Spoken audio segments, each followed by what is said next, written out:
Hey, hello, folks. Welcome to the Pegasus Actual Podcast for Thursday, June 4th of 2020. It's good to see everyone. I'm glad that you guys were able to make it last week, and now you're able to make it this week. And I know it's the top of the show. I do kind of have to explain some things going on in my personal life before we move ahead. I don't want. I don't think that it's going to impact the show. At least, as far as I'm concerned, I'm stubborn over my dead body. It'll impact the show, but it's probably not the greatest thing to say because my friends are not happy about me saying that. But I have a condition with my neck. I got the diagnosis the other day. I have 3 vertebrae that are almost ready to be fused together. In the meantime, I have a severely pinched nerve that's being pressed on. I have no feeling in my right arm whatsoever. And I'm in excruciating pain. I don't know how I got this condition. I don't know how long I've had this condition. But what's going to happen is I've already had a CT scan. I've already had an X-ray. The next thing down the road is the MRI. I'm waiting for insurance approval for that. When I go in for the MRI, then they're going to go in and extensively figure out the next step, which hopefully doesn't involve surgery, but it probably likely will. And I just apologize if there's any delay in shows or anything like that, because I promise, you guys, without you guys are the lifeblood of the show, and I will do everything in my power to keep this show going, even if one of the other lovely panelists steps up and takes charge. But I'm stubborn. And I'm staying positive, and it doesn't matter how much I hurt. I love you guys, and I'm going to be here. So I just wanted to let everybody know what's going on. And with that, we can get on with the show. How you doing, Raquel? Hello. Hi, everyone. Thank you so much for being here. And, I just want to say we spoke about it extensively off camera, but just for everyone out there, please do your best to send prayers. If you believe in God, send some prayers out for Drew, and send him a note and let him know that you care. And thank you for being here. Thank you for joining us tonight. Yeah, I'm so thankful. It does put a smile on my face, and between Lady Mist and Moira and Toxic and Parrot Head, and oh my God, I'm gonna cry. But you guys are the finest friends I could ask for. You really are, and I really love you guys, and thank you so much. Steven, say hello. Hail, my brothers and sisters in the chat. It's great to see y'all. Hail, Parrothead, Catherine King, Toxic Man Flu, Moira, Lady Mist, everybody in the chat's coming out. Stream Elements. Love y'all, guys. I love Drew Taylor. And this is why we need to legalize, one, prostitution, so that men who are going through depressive moments can get prescribed a blowjob. I think that blowjobs will be a great prescription for depression for all of us. And across the board. I'm not hating. Love you, Drew. Well, I guess that's the way of being a temporary pain reliever. I'm saying it would. I think it would make people feel better if you could go to the doctor. Doc, I'm feeling really bad. I might have to have the surgery coming up. It's it's affecting me a certain way, and he just takes out his little tablet and he puts down on it, blowjob. And you can take that. You could take that receipt and get a blowjob. I think that would help people in general. But So what would the prescription pad say for a woman? Mustache ride? Yeah. I was hoping you'd come up with something. No, that's absolutely it. And if the mustache was not available, you could be supplied a prosthetic that the person can use and then continue on.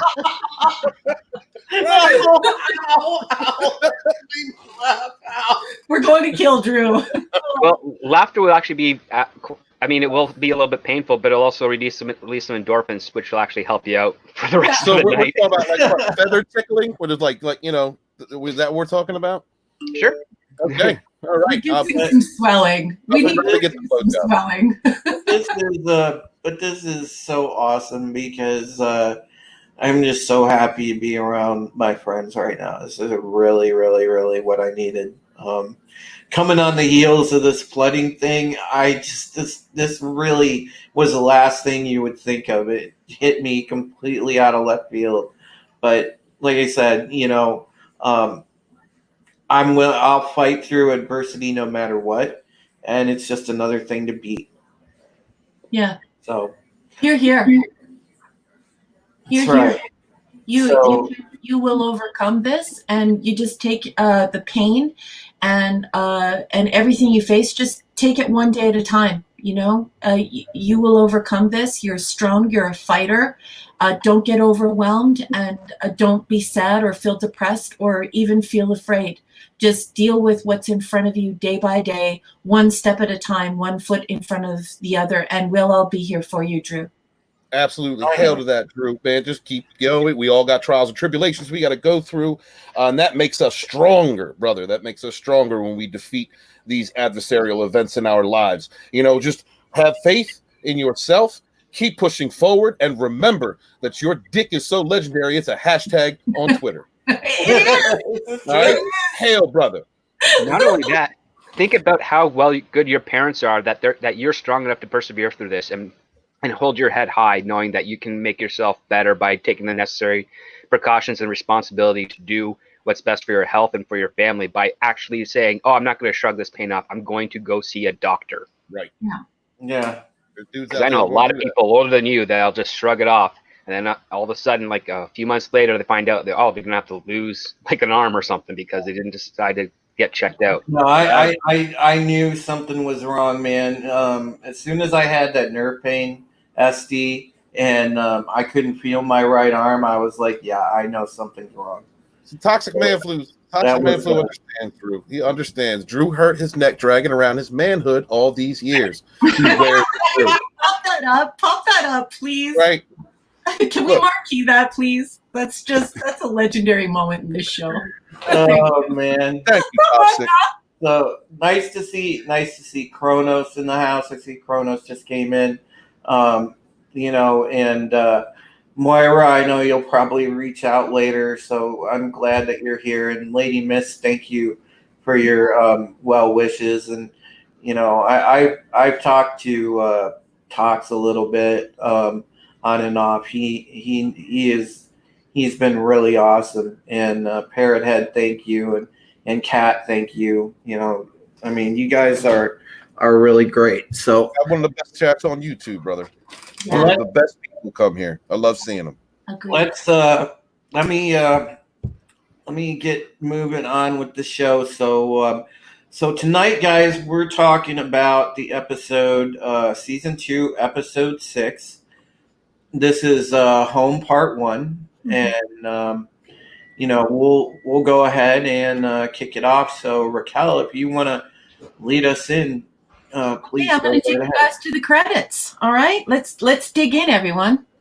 Okay, Adama is being debriefed that 18,000 souls have left with the president.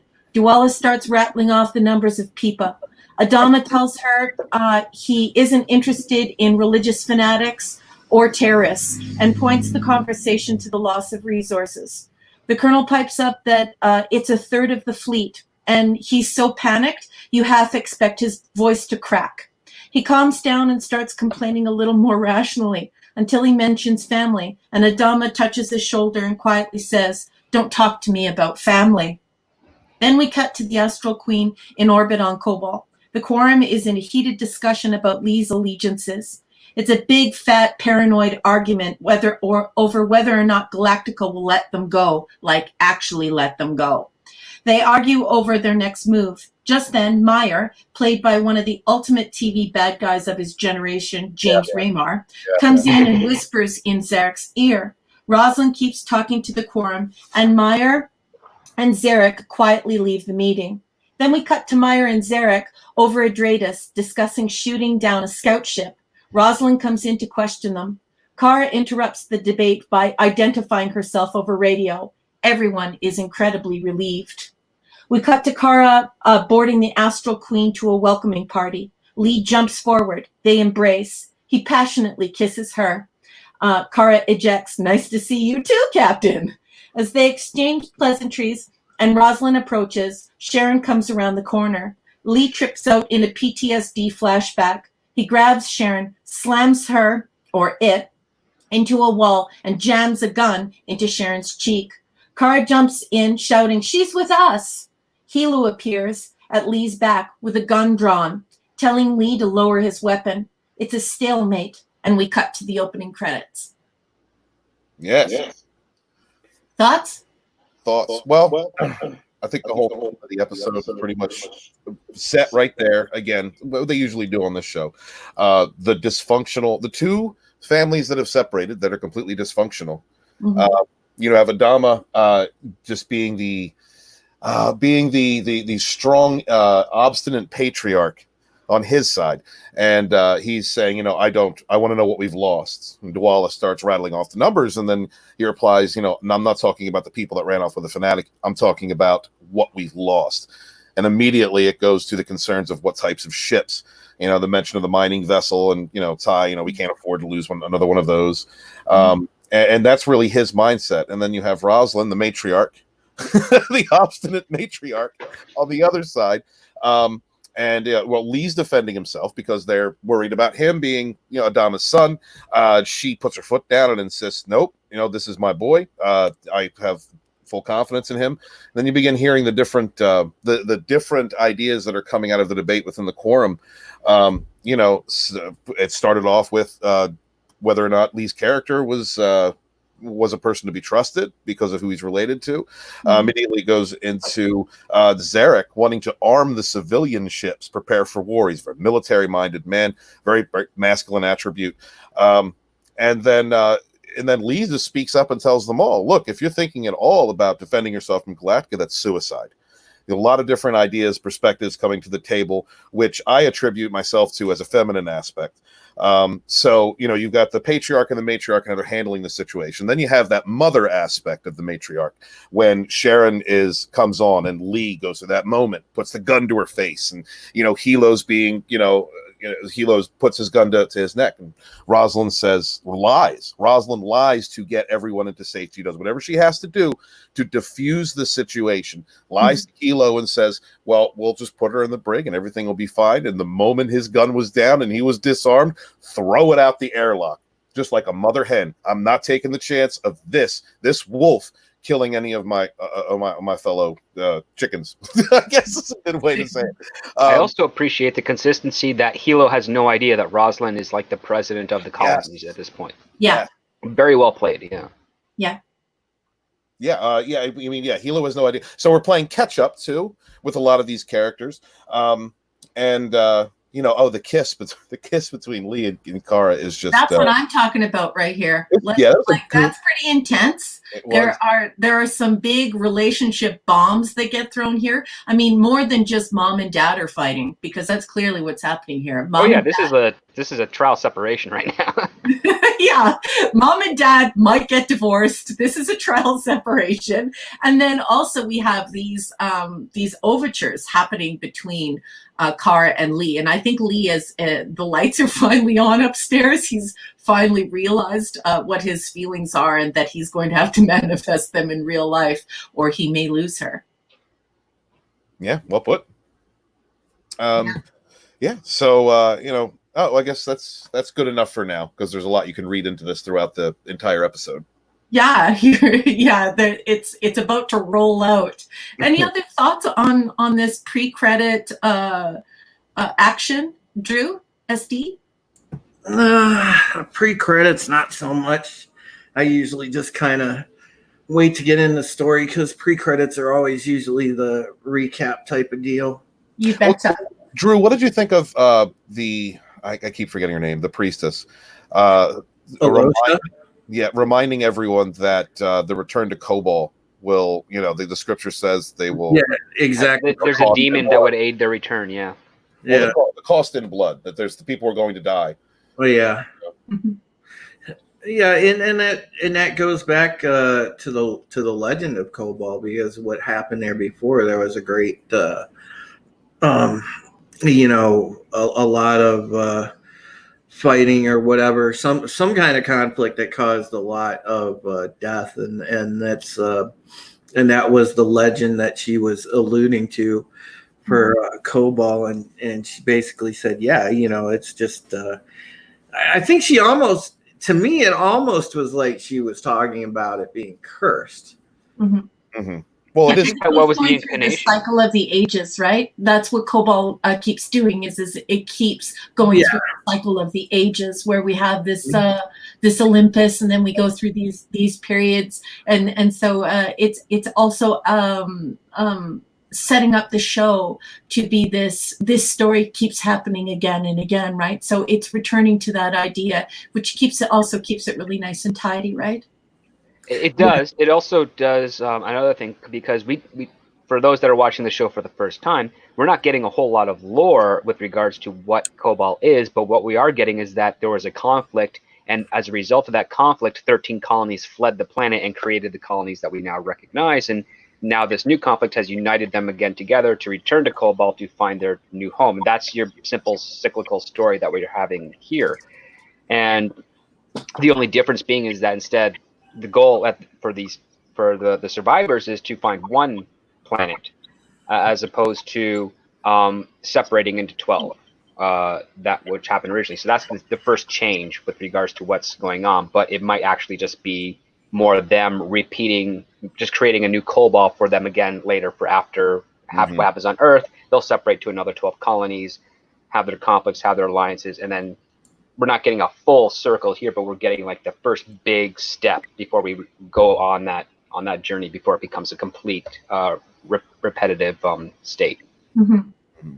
It's sort of reincarnated a cycle, and they just keep going through it over and over, like and I think it happens in 3 stages. So you go from Kobol to the 12 colonies, to Earth, to another 12 colonies, to another planet, to another 12 colonies. That would be the pattern that they're suggesting to us too.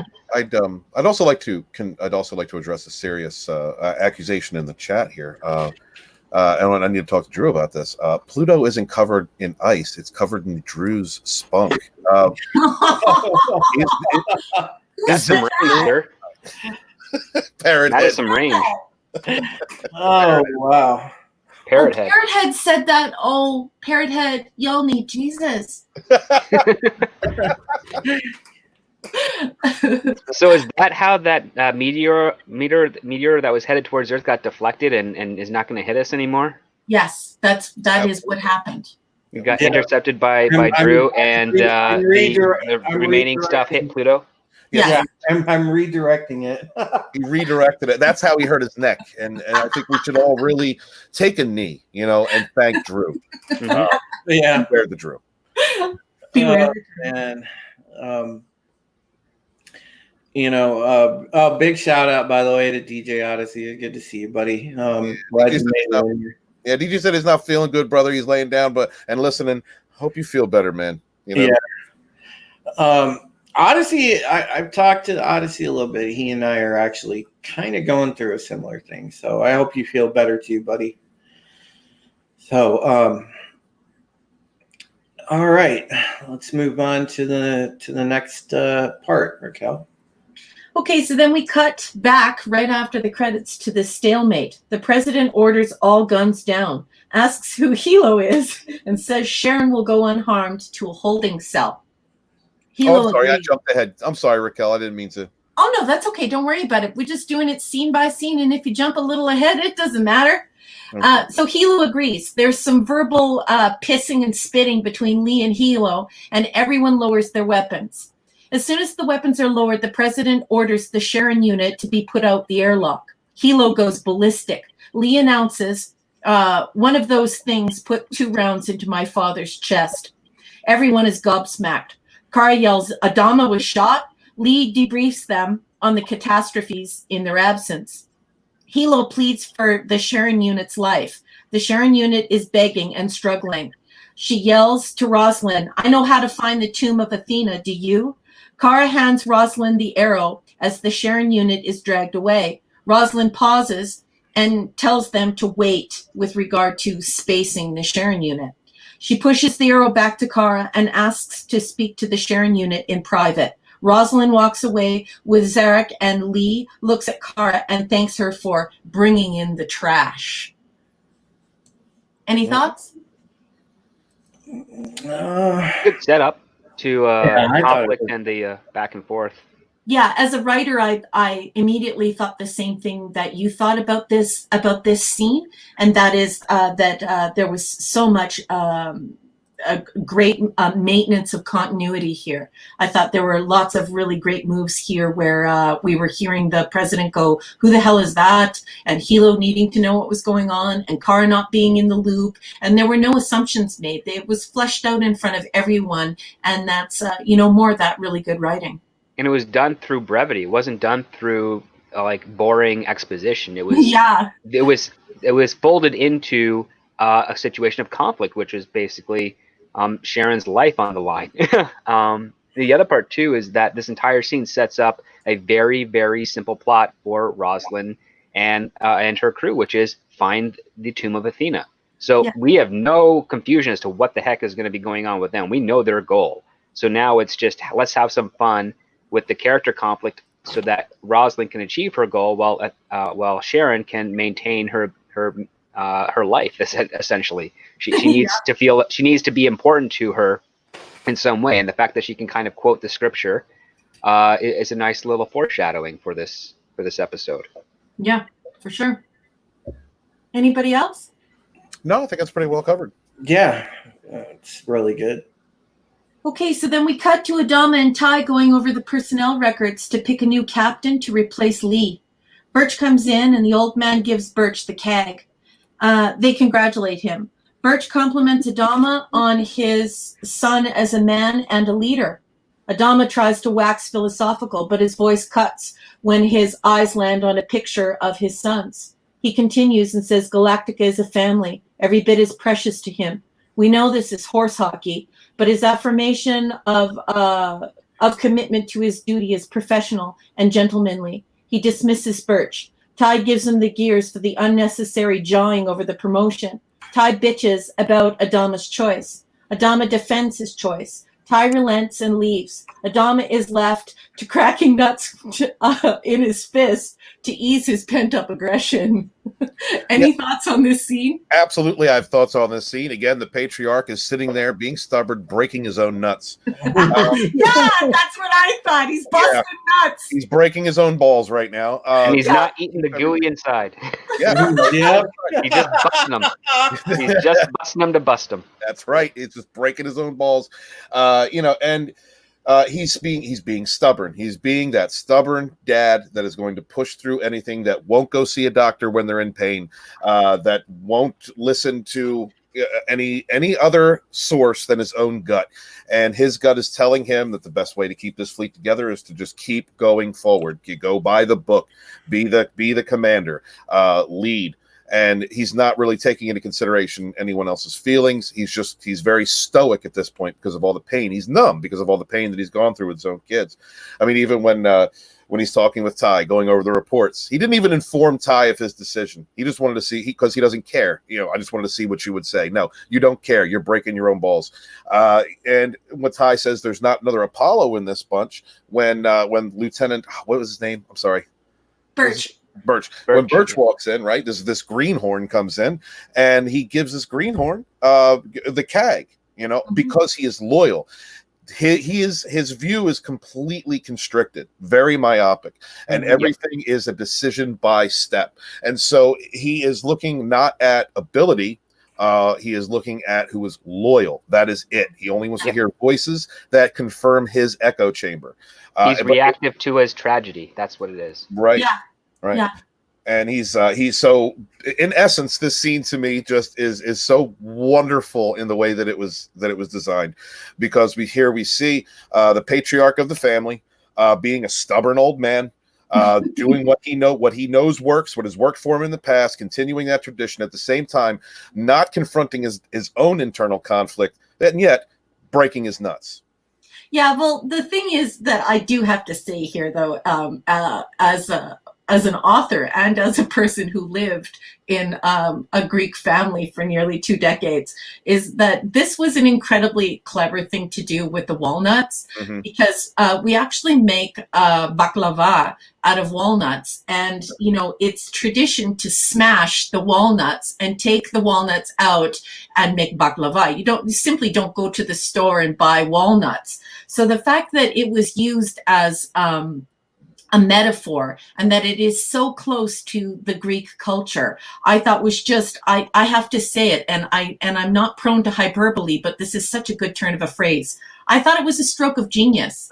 I thought it was very clever that he was busting nuts, and that they just happened to be the exact walnuts and the exact way that we do it when we're making baklava. That is one of the things I really enjoy you bring to the table, is your understanding of Greek culture. I would have never even thought of that. That would have never passed my mind. Thank you. Raquel. That's very kind. Likewise as well. I mean, I know the myths, but I don't know the depths of the culture. I have not had an ingrained experience of that nature. So this is incredibly valuable, and it also goes to show that the entire writers' room had enough people with enough of a broad background to know these little things to bring some authenticity to the story. It's a tip of the Greek fisherman's hat, and it's just so wonderful. It's such a great little homage, and such a very clever and slightly dirty metaphor. It's just so wonderful. This was, like I said, I don't want to be hyperbolic, but what a stroke of genius, and so much fun. I don't think that's hyperbolic. I think that's that scene was designed for people like you that have that perspective. That's a beautiful homage to the culture, and a wonderful stroke of genius to bring someone who can identify with that, like, even more into the show because of the respect shown to the culture. Yeah, it was very, very cool. So my hat's off. I doff my cap to the writers here. Just superb job, guys. Way to go, guys. Yeah. I love that. Nice parrot head. What parrot head say? Orion's belt is Drew's cock ring. Beware the Drew. I'm sorry. I started it off with dick jokes tonight, and I guess I set the tone. I apologize. I was just trying to make people laugh. Well, we have dick jokes. We got nut busting. There's plenty of stuff to go around. I played the busting nut comment before all that started. I swear to God. I have it written down. Very funny. Very funny. Drew hurt his neck trying to get his manhood back from a slut in the Andromeda system. Yeah. Toxic said, hurt my neck tripping over my manhood on a cold night. Before the show started, guys, like Raquel and Script and I were asking him, is this about the headboard incident? When you got laid a few weeks ago? Where the Drew started? Did you hurt yourself? Did you have her upside down up against the wall? Were you playing tricks? What's going on? Were you using that improperly? Yep. I gotta say hello to my friend Don, my fellow colleague from Bounding Into Comics. Good to see you in the chat, Don. Thanks for the support. Man, those guys are great. Everybody, make sure you read boundingintocomics.com, because we do have good writers over there. We work under a great man, John Trent, and then, from myself to Don Edmonds to Jorge Arenas to Philip Pratt. I mean, Spencer Baculi. We're all talented. So, make sure you continue to read and check out Bounding Into Comics. And DJ Odyssey coming in with a boxing theory. All right. He broke the seal. Let's go, folks. Boxy theory. Boxy went into hiding. He happened to be crawling through a ductwork again and came across the real reason for Drew's hurt neck. Who knew he was that flexible? Wow. That's great. Hail DJ. Thanks, Odyssey. And real quick, while Don's in the chat, since we have two people here that work at Bounding into Comics, I just wanted to say we the community really appreciate the articles you guys do, the type of journalism that you're the tone that you're setting. You know, just being honest with your reporting, not putting a spin on things, and that's really important in today's age when you have a lot of access media, mainstream media, entertainers, entertainment industry itself, comics, all these people pushing one narrative and pushing it with the power of their cancel culture. To have a voice out there in the media who is providing decent journalism, and we really appreciate you guys. Thank you very much over there, Bounding into Comics. Not only that, notice the words you use, media. When I was a kid, it wasn't media, it was called news. Yeah. It hasn't been news for a very long time. So an outlet like Bounding into Comics, which is trying to be as objective as possible when it comes to the reporting, and they're doing a fantastic job of that, it is something that kind of harkens back to the traditional natures of what a news entity was. Like we're here to inform, and if they have opinions, they're very true to say, like, this is an opinion piece. Like it's not, they don't conflate the two. Well, yeah. I mean, we always, when we do a story, and you know, you folks know this, and it's funny because we run into on Twitter all the time, you know, the ignorant asses that are just like, look at a story, they're like, oh, that's clickbait. It's like, hello, we ran a story that was based off a rumor and put it in the headline stating it was a rumor. You know, but people don't even read. And then source the rumor. Like, it's the other part. You source the rumor. You don't just say it. It's so hilarious, man. Some people that try to call us out, and they're just so goofy because they don't even read the headline nor the story, and it's like, my goodness. Well, I've seen people call you guys like alt-right media, and I'm like, what are you talking? Do you read it? Because we dare to not, you know, go with the typical politically correct narrative. That's all it is. Look, man, it's people that don't read it. I saw a friend shared a meme with me on from Facebook the other day, and it had the People versus George Lucas on one side and the Phantom Menace Volume 1 on the other, and it said, these are the same things. That is somebody that has not read my book. Right? Narratives, man, narratives. All right, so we got another. We already got the Boxy theory. All right. Toxic Man Flu says, I think this episode was missing something. It had good writing, great acting, intrigue, sex appeal, action, but we needed the Supreme Heretic Flesh Toaster Buster to explode at the show's climax. Well, this is a two-parter, Toxic, so we don't know what's going to happen next episode. Oh, gosh. Right? Oh, man. Yes, the Battlestar Beware the Drew is going to just jump out of hyperspace. Yeah, all I could think of when Toxic Man Flu brought that up is, you know, I'm gonna show my age here real quick, you guys, but you know, some of you folks that are in your 40s, you will remember this. There was a cartoon when we were kids, and this was one of the precursors to Japanese anime. It was called Star Blazers. And it was about a flying space battleship. And what was cool about it, it was based on the battleship Yamato, which was pretty cool. But it was the space battleship Yamato. Mm-hmm. And the main weapon of the ship, oh man, when they had to fire that sucker, they had there was this whole big countdown. They had to put on these goggles so they didn't get their retinas burned out. And it's just like, yeah. You know, it's just called the wave motion gun. Well, I guess I'm packing the wave motion gun, baby. Oh, Brian the Gravedigger's in the chat. Yeah, I was just going to say that. I didn't want to interrupt. Yeah, hola, Brian. ¿Cómo estás? Hail, Brian. Yeah. Welcome, Brian. All right. Let's go ahead and... yeah, because I've got one for them too. Go ahead, Raquel. All right. So then we cut to the press conference with an out-of-control press. They're jostling, yelling, waving, and jockeying for questions. It's a mad-ass scrum. Adama takes the podium. He brings the barking dogs under control. He makes a perseverance and unity speech.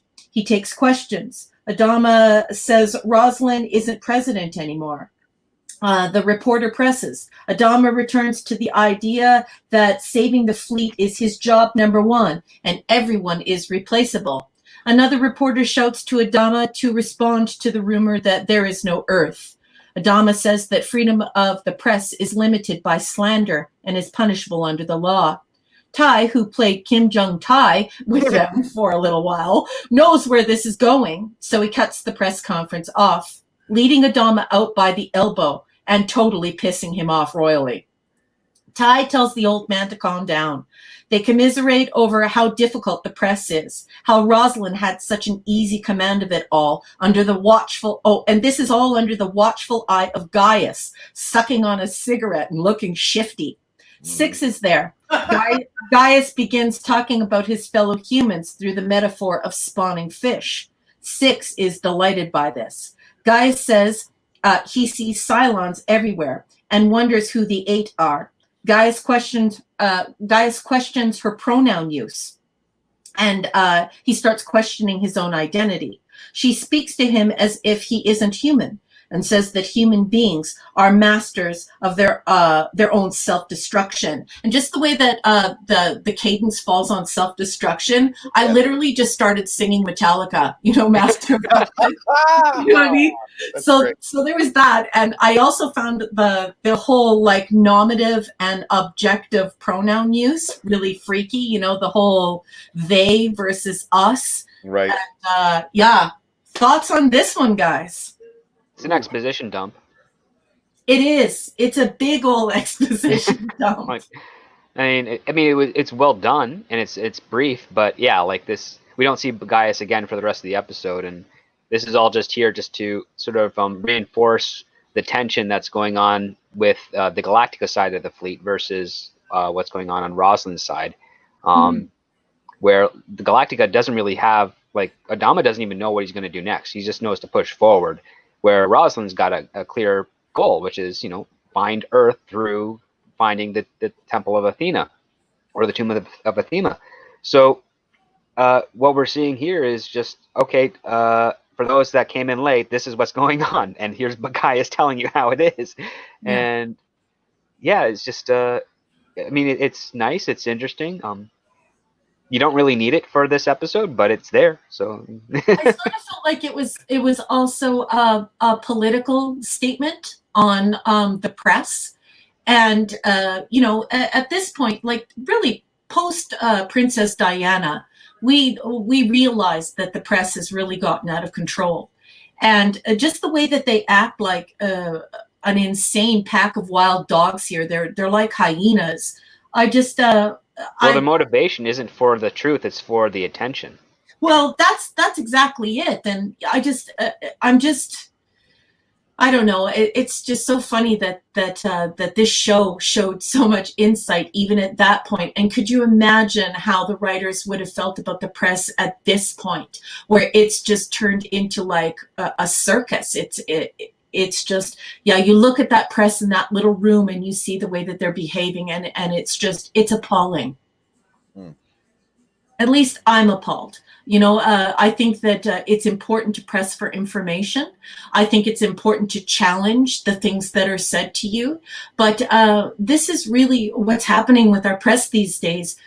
Just a lot of screaming and yelling, and the chaos becomes the focal point instead of the information, instead of the news, instead of the exchange of information. And everybody wants to be a star, and so they use their 30 seconds to make a question. And instead of making a question, they make a statement. And because of that, they get their time to shine. And so everyone stops being a reporter, and they use their questions, their question period, or their time to ask things as a time to grab the spotlight. The motivation is all wrong. That's commentary, yeah. The exchange is it's not being used what it was intended to do. So for this, I was just kind of like, oh yeah, that's gross. I have to watch that every day. I'm so sick of it. And on top of that, you have Adama, who's like saying, okay, you're not doing your job. At the same time, like, this is, I have to remind you what the freedom of the press means, because again, for that one journalist to suggest that there is no Earth and that it's all a lie could create like devastating division among what's left of the fleet. And Yeah. the sheer thing that's tragic is there's only one question that kind of hit on what was actually important, which is where can they track Rosalind's rebel stuff, which is not the best way to word it. It should be more like, where did the rest of the fleet go?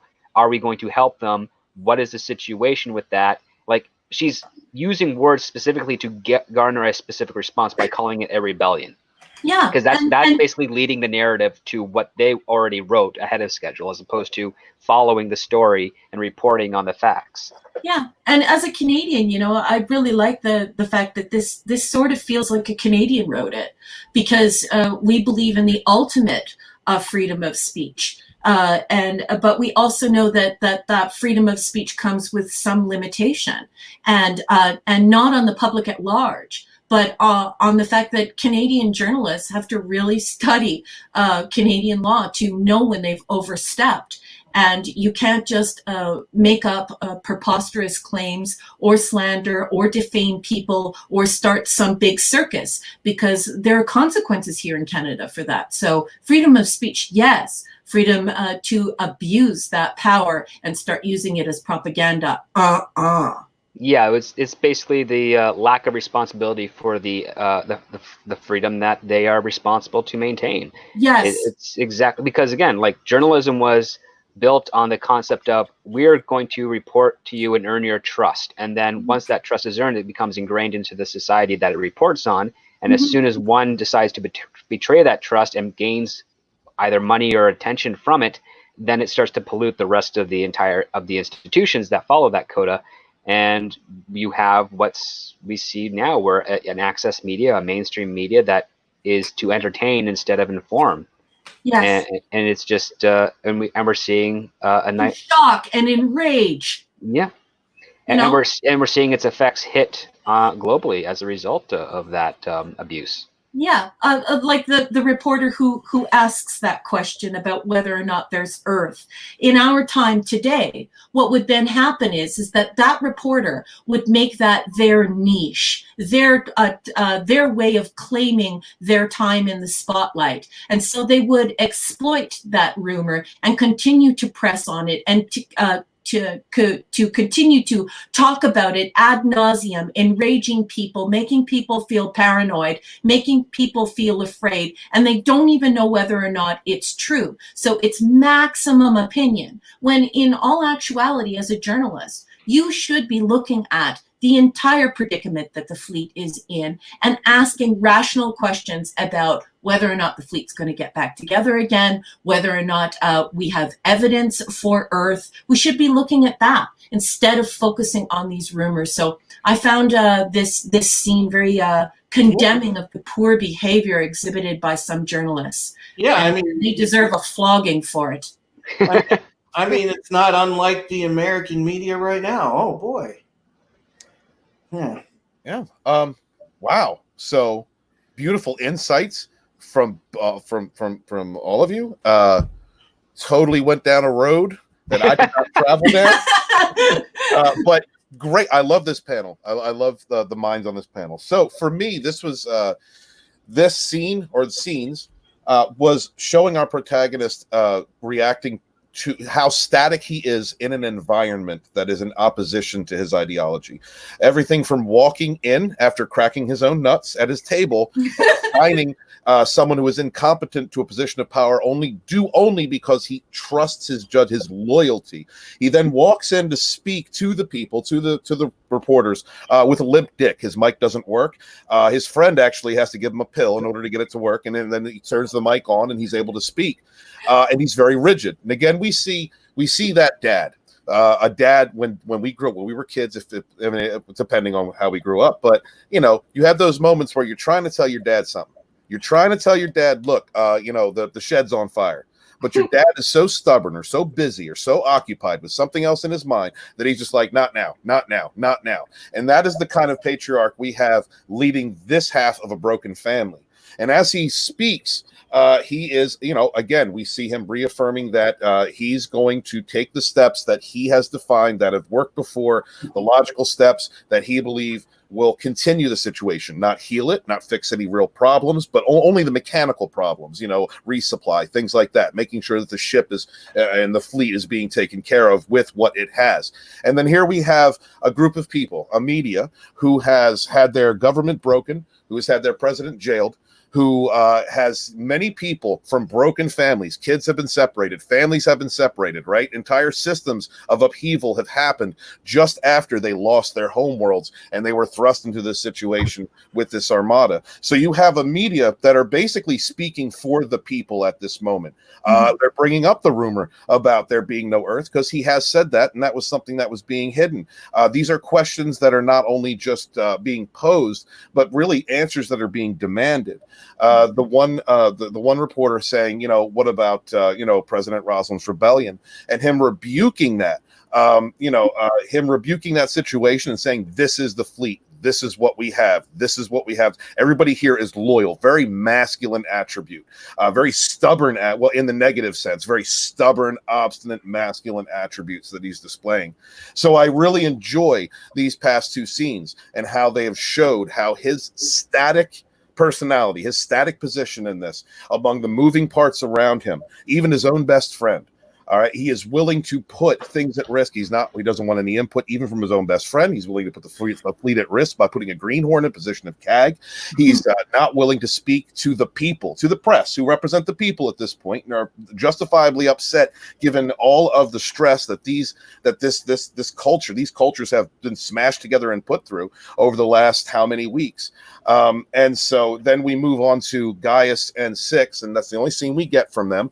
But to me, it is they're speaking to the audience. That conversation is for the audience. This is this perspective. We're going to get into that later in part 2. That continues on later. But a lot of the lessons that Gaius has been getting from Six, and as far as Cobalt, is the destructive nature of humanity. The best thing humans do is create self-destruction, and we're seeing that with the patriarch, the father of this family, not listening to his children, not looking at the emotional needs of his children that have split this family apart. And on the other side, we have the matriarch, who has wholeheartedly thrust herself into this role because she believes it is what's best for her children. So the matriarch is doing the thrusting. Is that what you're saying? Matriarch doing the thrusting. Well, she's also doing the threatening too. She's the one that's willing to cast another out into the airlock. What we're having here is examples of like Adama's being not so much masculine, but machismo. Machismo, right? That's what he's doing. Like he's taking what he thinks is masculine and dialing it up to like 30 out of 10, and just completely forgetting all the things that sort of make the masculinity a positive trait. He's overreacting to everything that he has gone through, from being shot by an officer he trusts to being out of the loop for a number of days. And having to cover up for his best friend who'd been screwing up. And basically trying to fix what the travesty that his best friend put in there. You guys think this about masculinity? You guys think that he's like acting machismo and the negative aspects. Is that how you guys really feel? Because as a female, as a holder of a vagina, I don't feel that way. I feel like he has a lot of anger because he's been betrayed, and I sort of see like he's clutching at trying to redefine his leadership, because his leadership doesn't seem to make sense to him anymore. Does that? Yes. Well, but we're using machismo in the aggressive context, because that's how he's doing it. He's reacting aggressively without thought, as opposed to. Perhaps you're right, because I mean, why else would the authors have him smashing his nuts on the table and walk up to a mic, a phallic-like object that doesn't work? His voice is powerless. Yeah. So he is smashing his nuts on his desk. What happens on his desk? His job happens on his desk, and then he goes to the Limp Biscuit. Hello, is this thing on? Hello, is this thing on? So I'm starting to, your rhetoric is working on me, but upon first blush, I did not feel this. Is this because I have lots of brothers and I'm really comfortable with masculinity? No, it's not I that. feel You've probably seen it in far more levels of degrees than other women have, and so you have more of a tolerance to what is acceptable versus what isn't when it comes to that level, because masculinity has a very broad stroke where there's control and power and responsibility, but once you cross that one little line where your control and power is being fueled by anger as opposed to responsibility, that's when you get into basically, Raquel, parts of machismo. Basically, Raquel, we love you because you're not a fucking snowflake. Not a snowflake. There's that too. Like, the other part too is you're the one that would be strong enough to identify and be like, hey, take a breath, and then and then if you have to go further, a slap upside the head or a stern talking down to, or some form of listening, or and nobody's even given him a chance to be shot. Do you know, like I'm not going to reveal who this is, but a very close friend of mine got testicular cancer, and as he went around telling his friends, people just automatically started telling jokes. Right. He didn't even have a chance to grieve or be afraid. And so I look at Adama in this situation and I'm like, honest to Christ, could you imagine if somebody put 2 slugs in your chest and you woke up and your entire world had changed? So for me, like when I'm seeing his actions, I'm seeing a leader who's really struggling and who is also battling the aftermath of being like gunned down. No, absolutely. Yeah, we're seeing that Nero escaped from death, Yeah, absolutely. Yeah. Well, the thing is that he has no time nor anyone to confide in to cross that bridge into and return to the leader he was. He's now thrown into it with the shit rising up to his neck, as it were. Yeah. And when you're in that situation, it is completely understandable to be angry. And the fact that he doesn't have someone like Rosalind or his son to confide in, you truly start to see the type of friends and crew he has, and what it also makes one of the best scenes towards the end of the episode, which I'm sure Steven's going to love, even more impactful. And we'll get to that then. But like right now, it's everything's just kind of simmering and boiling to a head. Well, so what? And women say men don't criticize each other. Give me a break. Do women say that? Join this panel. These men here are constantly questioning masculinity and what it means and if it's good. These guys are the best guys ever. If you have problems, come here, talk to my guys. These are my guys on the panel. These are good guys. At least from my perspective, in my spiritual philosophy, I've dealt a lot with, really thinking about philosophy of, masculine and feminine energies, what that means. I don't believe that I believe that a true balanced soul actually contains aspects of both, no matter what physical gender you are. So there's many degrees to masculinity, at least the way that I see it. Adama begins really in that scene in his office by mentioning that the fleet is a family. This is so to my mind, from my perspective and from my upbringing, this is a separated family with one half with the mom, one half with the dad. When I look at the attributes that Adama is displaying, it's not that I'm callous or that I am not empathetic to what he's gone through. Like I love what you're saying, because that is that's kind of a feminine aspect. A look at what he's going through, and that's completely justifiable. And I'm not trying to dismiss that. What I'm saying is that when everything that he's gone through, having to be this defensive, has made him static. It's made his position static. He is in a default position where he is doing exactly what he knows works. There's no variation. He's not taking any chances. That is a very masculine approach to something. All right. It's white, right or wrong, white or black, this or that. And right now he's going with one of those, and he's going full steam ahead. But at the same time, he's not recognizing or not confronting the damage that has been done to him by being shot, by being betrayed by Sharon, by his son leaving and betraying, by half the fleet leaving, basically abandoning him, by his best friend not being able to be a decent leader in his absence and him having to clean up after that. There are so many messes going on at the moment that he is in a static position.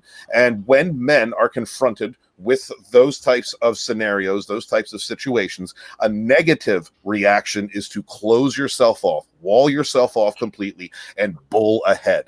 And as we see from the scene where he's breaking the nuts, you know, that's confliction. That's a masculine confliction to me. The mic not working, his voice being his voice being impotent, that's a masculine message to me. You know, that's telling me that because he is going all in one aspect of his personality, which would be the negative masculine, and he's not embracing any of what I would consider the feminine aspects, which is dealing with your emotions, thinking outside, thinking about other people, concerning yourself with, you know, the mental and emotional health of other people, because he's not embracing that part of his himself.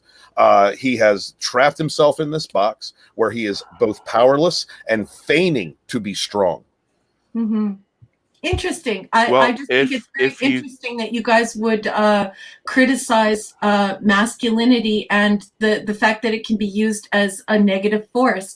I'm so proud to know the men on this panel. My mind didn't automatically go to that, and I just think that it was weird that it was brought up. Not weird. I think it was cool that it was brought up, and that you guys are just so secure in your masculinity and so willing to take 50 steps back and examine it, especially when it's played out on a television show. You guys rock the Casbah. I love you. Raquel, if you go back to what you said, he's stuck in an emotional cycle because he felt very betrayed, not in a professional way, but in a personal way, a familiar way, and he's dealing with He's reliving it over and over. Plus, on top of that, he's emotionally dealing with taking 2 slugs to the chest and whatever trauma that caused him.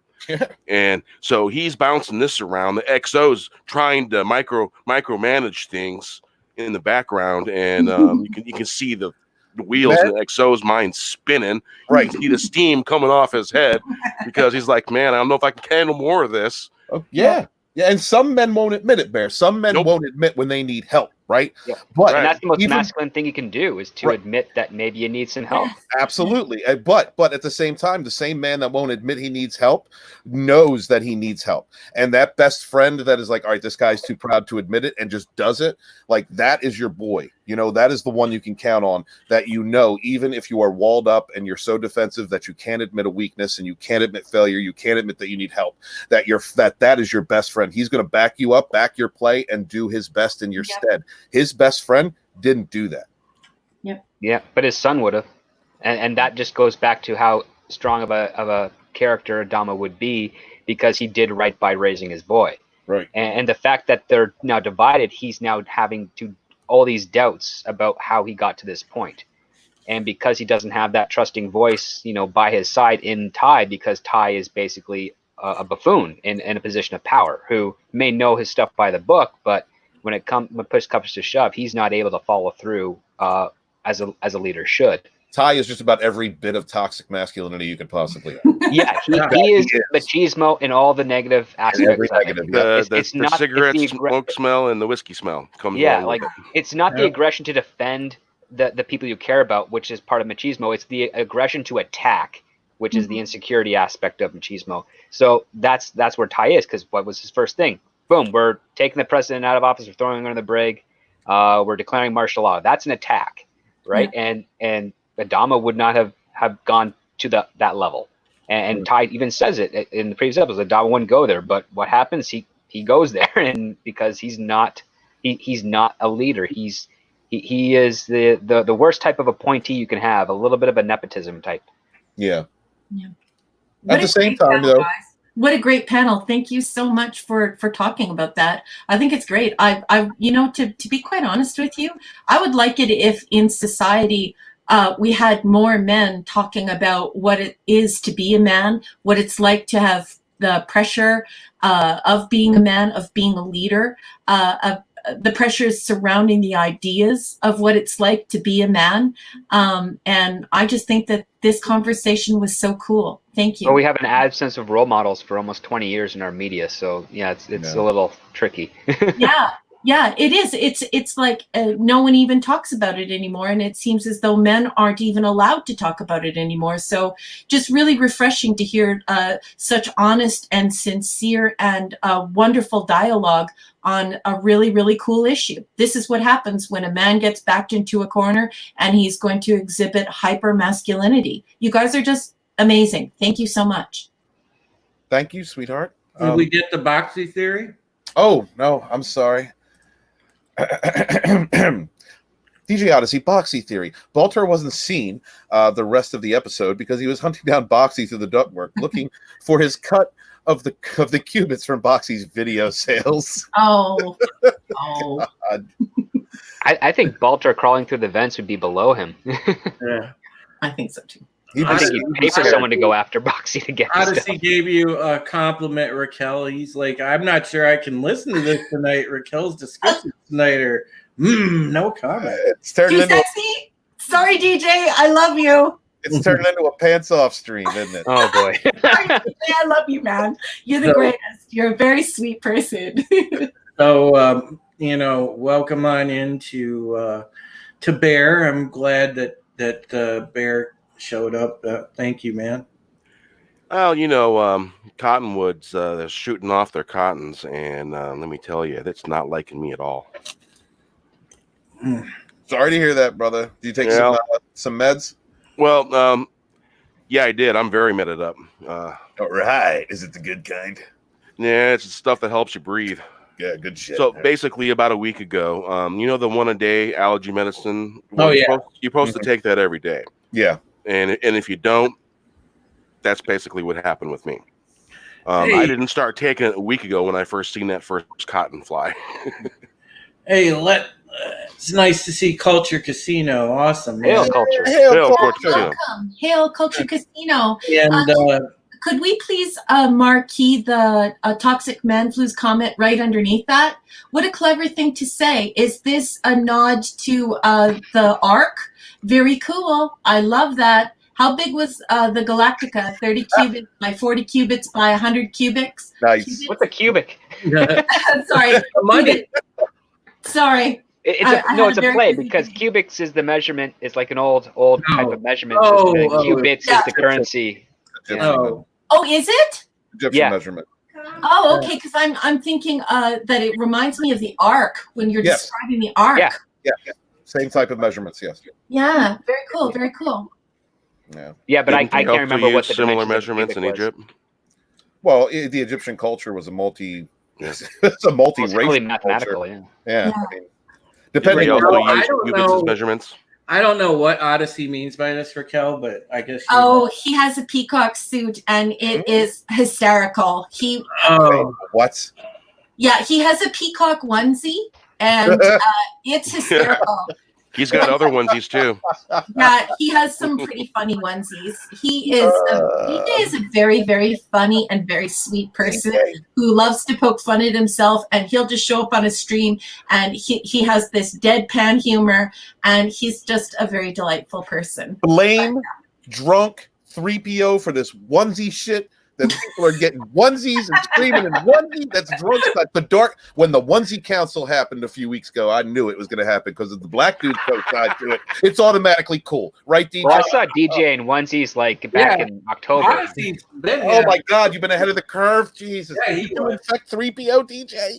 Did you do that to him? Oh, Well, I first saw him, I think, in a bunny and a unicorn one in the same stream. In the same stream. Did you hear how incredulous his tone of voice was right there? In Yes. the same stream. I saw him in the bunny one. Too funny, too funny. DJ, I love you, DJ. Hail to Wes Moody webcast. Good to see you, Wes. Hell, Oh, Wes is in the house? Carol. Hey, Yeah. Wes. Yep. So, all right, let's keep going, guys. Okay, so then we cut to the Astral Queen. The Sharon unit is in the brig telling Rosalind she's pregnant with a human toaster hybrid. Rosalind calls bullshit. They go back and forth. Rosalind tells her the only way to save her life is to reveal the tomb's location. The Sharon unit warns her to move quickly. Then we cut to the president telling Meyer, Zarek, and the priestess about the baby. They argue over the prophecy and superstition. Rosalind tells Meyer that she threatened to space Hilo if the Sharon unit doesn't reveal the location of Athena's tomb. As a conspirator, Rosalind says she believes the Sharon unit wants the baby to live and that they should use it against the Sharon unit. Then we cut to Hilo and Sharon having a little cuddle through the cell. So Rosalind is summoning Hecate. All right, she is the mama bear. She is, from my perspective, you have the negative attributes of a masculine personality dealing with the crisis over there in one half of the family. Meanwhile, you have, in my mind, the positive attributes of a mama looking after your mama bear, so looking after her family, because she's not taking any shit, no chances, nothing. Now, even when confronted with something like a pregnant woman, she dismisses that because it's a Cylon. It's an it. It doesn't matter. She's willing to threaten throwing Hilo, one of her humans, out of an airlock to get the information she needs to get to the tomb of Athena so that she can lead her people to Earth. I don't see this so much as embracing religion. I see it as her seeing that, you know, her belief. Yes, her religious belief has a lot to do with this, but to me, it's she's completely in that mother bear aspect personality. That's where she's at. She is Hecate. If you mess with anyone, she is going to take vengeance. She's going to throw you out an airlock. She's going to do what she needs to do to make sure that her family is safe and taken care of. It's a shame seeing Sharon in the, you know, playing a different Sharon in the same type of predicament, you know, in prison, dealing with racism, dealing with all of, you know. It's Sharon's Groundhog Day. Yeah, Sharon's Groundhog Day, really. So, I mean, for the actress, I'm sure that was just, you know, a basic, she wasn't even really switching roles, just personalities, I guess. And not even that. So, also, I enjoyed hearing Zarek and his second in command, his guy, James Remar. Thank you, James Remar, who's wonderful, by the way. Love seeing him in Babylon 5, seen him in all kind of stuff. I love that guy. Bad man. Great. Well, ever since Warriors, man. So Yeah, ever since Warriors, right? Yeah. And Warriors! so you see, and I love the atheist take on it. You know, you have that. You also have that kind of rebellious. You know, well, I mean, Tom Zarek was classified as a terrorist. He was in prison as a terrorist. You know, he's a rebel by nature. He is rebellious, and so you have that aspect from those two, along with on the atheist lines of dismissing the scriptures.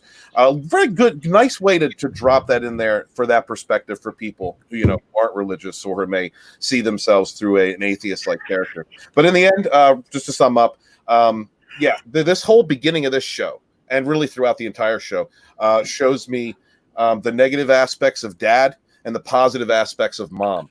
And both are being tough for their kids. I like that she's smart enough to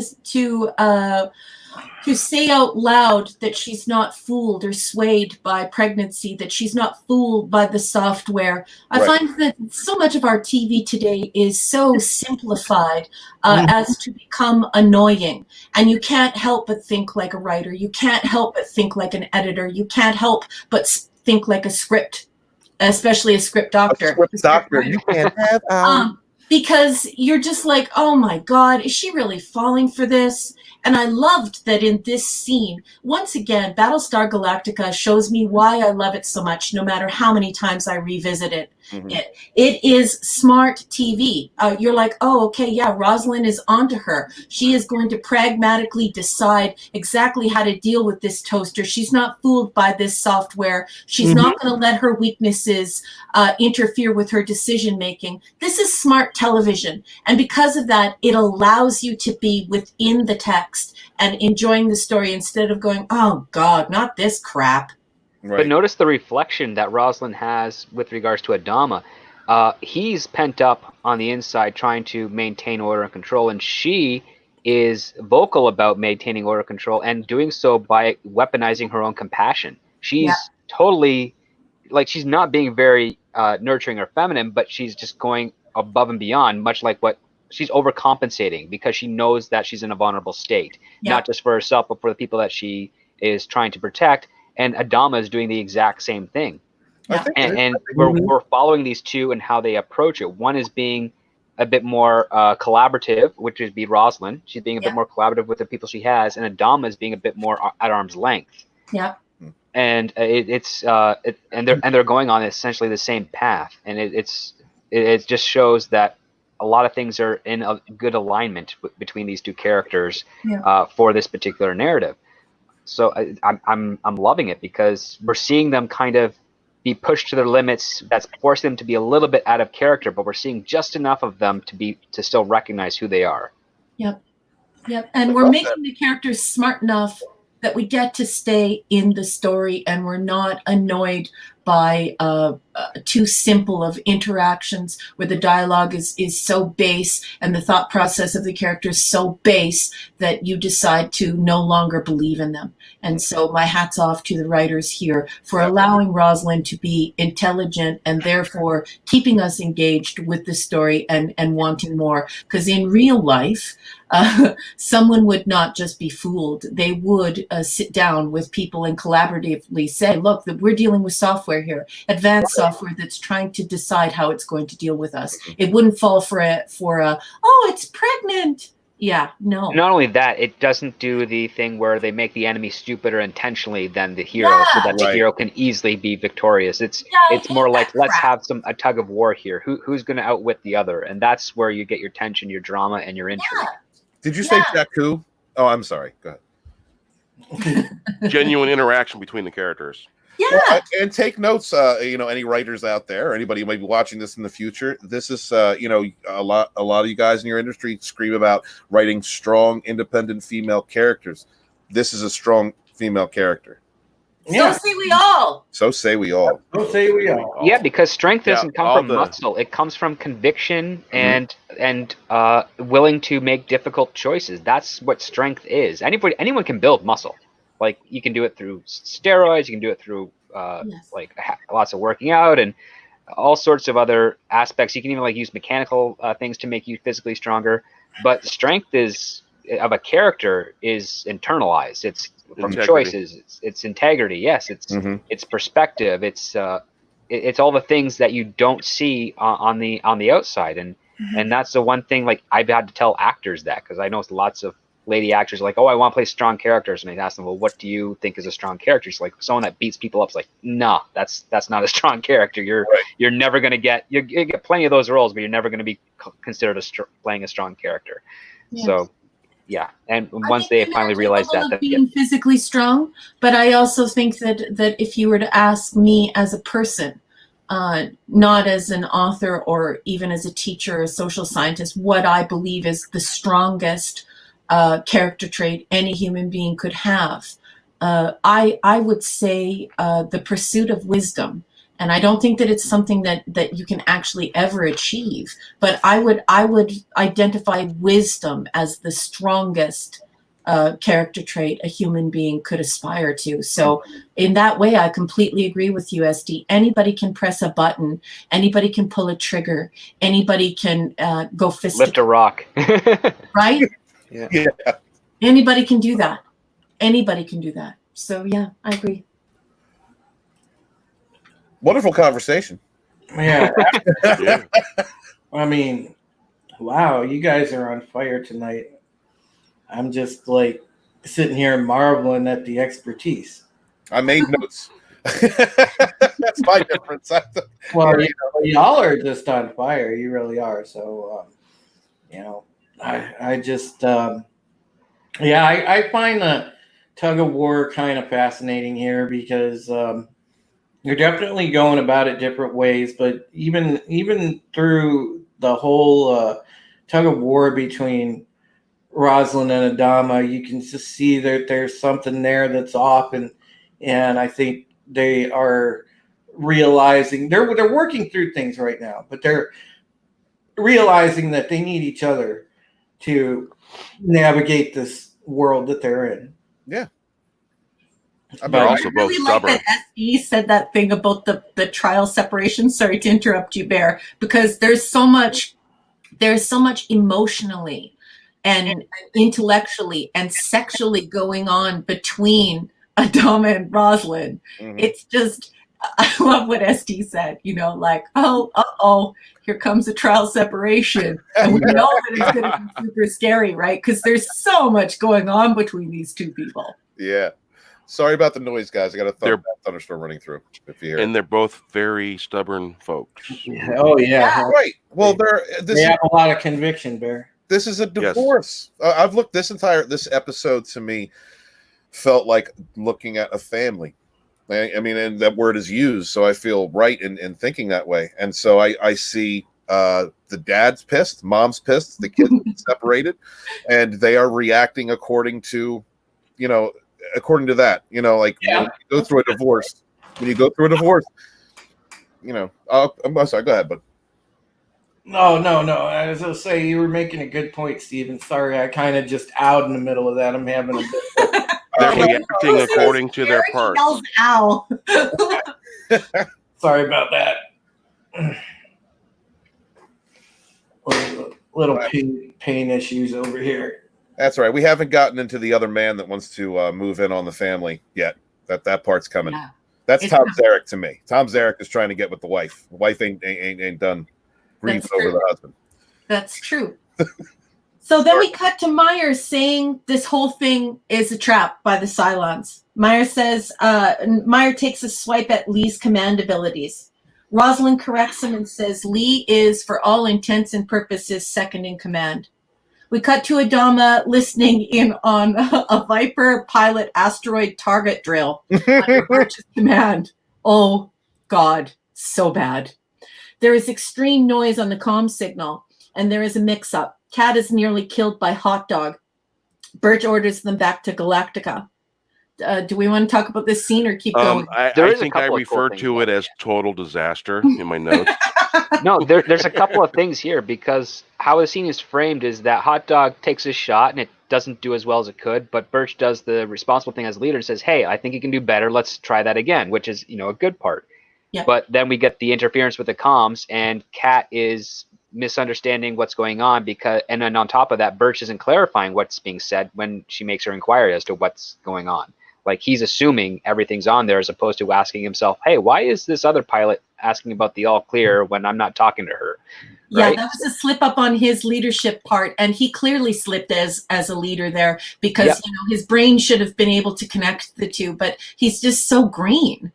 He didn't use the call sign when he said go. There's that too. He didn't use the call sign, but the other part, it was like, you see at the beginning of that scene, you can understand why Adama picked him, because here's this guy that's like encouraging the people he's in charge of to do better and giving them an opportunity to do so in a controlled environment. And then when something gets thrown into the mix that he's not prepared for, he screws up. So he doesn't have that extra experience in order to like roll with variables. And as a result, what we end up getting here is Kat nearly gets killed, but she also shows him a really impressive flying by being able to fly through a disintegrating asteroid in front of her and survive. And you're like, and you're thinking to yourself, why isn't this chick the one that's a CAG? Right? Who has the reflexes and understanding of the context of what's going on in the situation, even though nobody knows that her comms are kind of screwing up on her end because of whatever interference there is in this asteroid field. Yep. Mm-hmm. Yeah. Lots of minerals. Lots of minerals. I'd also like to take a second. There was a scene we kind of missed between Sharon and Hilo. Hilo goes to visit Sharon in her cell. Did we skip over that, or am I? No, it was I partially addressed, but there's more. I mentioned it, but nobody wanted to talk about it. Yeah, I said Hilo and Sharon are having a cuddle through the cell, and it's a very short scene. Yes, it's a very short scene, but it also shows. I think it goes to like the feeling or the inference of family dynamics within this episode, because here you have this journey that was taken by these two characters. Where Hilo felt betrayed, and then Sharon ends up pregnant because they'd fallen in love, and he was in denial of that, and went through a bit of negative masculine attributes himself, and then eventually we've come to this point where. He's brought her to Galactica, or he's brought her to the fleet. She came to the fleet willingly. She's being treated like he thought of her the moment that he found out she was a Cylon. He's having to confront those emotions from the past, his reactions. And this is also a scene that is about, here is a family that wants to be together and cannot be together because of differences in perspective, which really is the entire crux of the problem going on with the overall fleet itself. Mm-hmm. Yeah, agreed. I like that. I like to think of it sort of like when you confront this betrayal and you confront the fact that you were fooled, you were duped. You go through this grieving process, and there are all these stages of grief. And I liked that you sort of said that they were all going to have to go through all that same cycle that Hilo went through, where first came anger and disbelief and then sadness and then acceptance and here we are, right? Yeah. I mean, I think they've already in a way in their journey they have gone through this cycle already, and now we're seeing the entire fleet go through a different situation but the same cycle of emotions. Yeah. So, yeah. Oh, welcome back, Brian. Hey, Brian. Brian, you sexy bitch. What are you doing? Why aren't you up here? I think one of his farm animals gave birth. Oh, wow. Oh, wow. What a wonderful and beautiful time, and also incredibly busy time. Yeah, I don't know a damn thing about breeding no animals, but hell, I mean, wow. If you ever watch an episode of The Ranch, they give you a real good idea about what goes on the cattle ranch. Closest I got to anything like that is Joe Exotic, y'all. All right, that's the closest I got to it. I haven't watched that show yet. That bitch Carol Baskins. I'm sorry, wrong show. Yeah. Sorry. Crazy. That's a crazy show. Okay, should we move on to the next scene? Sure. Okay, so we cut to Lee, and he's visiting the Sharon unit in the brig. Lee draws his gun to kill her, but Kara stops him. Lee grabs Kara and tears Kara a new one for disobeying our orders. Kara calls him on the same. Kara accuses him of polishing his halo, tells him she's been through hell, and that he doesn't know what he's talking about. She shoves him, and then she leaves. Do you want to discuss this? These are the I kids. couldn't hear nothing for a second there. Wait, would you really equate to what Kara was doing on Caprica, like with hell? Because I felt that was kind of like mundane compared to what Hilo was going through, and what she went through when she was on that stranded planet when she found the raider. Like that was far more of a difficult and actual more hellish conditions than going to Caprica, fighting the Six, grabbing the arrow, and then finding a group of human mercenaries that she was able to have refuge. Yeah. I think you're right, but at the same time, I guess I just viewed this episode from one perspective, maybe, I guess, but these are kids fighting. These are the kids over the divorce. Yeah. They're going to be hyperbolic, very hypersensitive, and very rude to one another because of the emotional trauma that they're going through.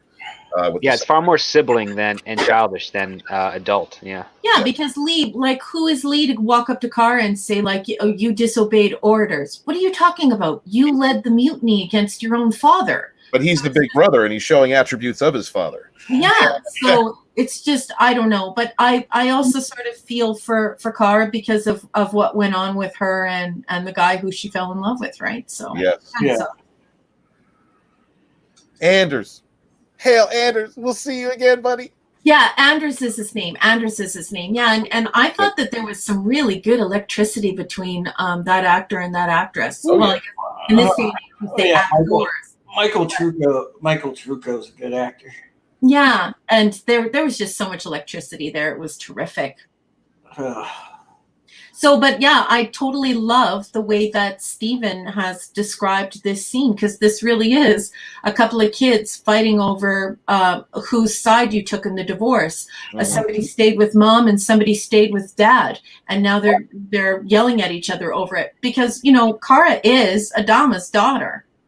Yes. Yeah. I mean, she is, right? So I like that Steven's drawn that idea together for everyone, and I think it's true. I think it rings true for what's happening and the intention of the author himself. Yeah, I do, and I really believe that again is accentuated by the scene that we'll get to with the ball. Yeah, and I was going to mention that because that's what made me think of Anders.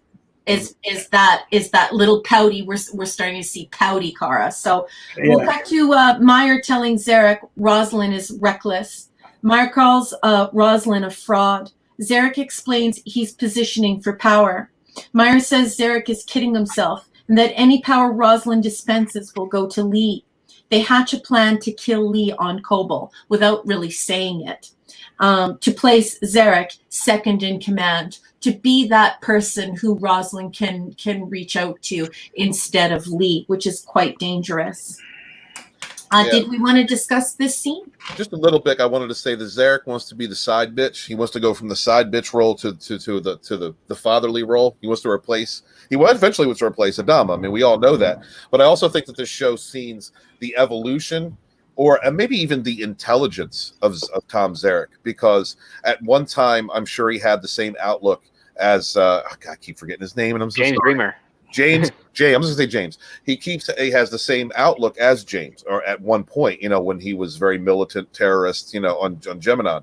But he has evolved, which can happen when you're in prison for a long time. I've known some cats that have been in prison for a long time, did a lot of reading, came out Reformed. Reformed philosophers, and so I think that the same thing has happened with Tom Zarek. He's also, I think he's like a 4D chess player, very intelligent character. He has, he understands the circumstance that he's in. He knows what he wants, and he's maneuvering into that position. So I like the difference between these two people who are both from the same neck of the woods, so to speak, and same ideologies, where one has evolved as a person. Well, and hats off to the casting director here, because I was just waiting for the other shoe to drop.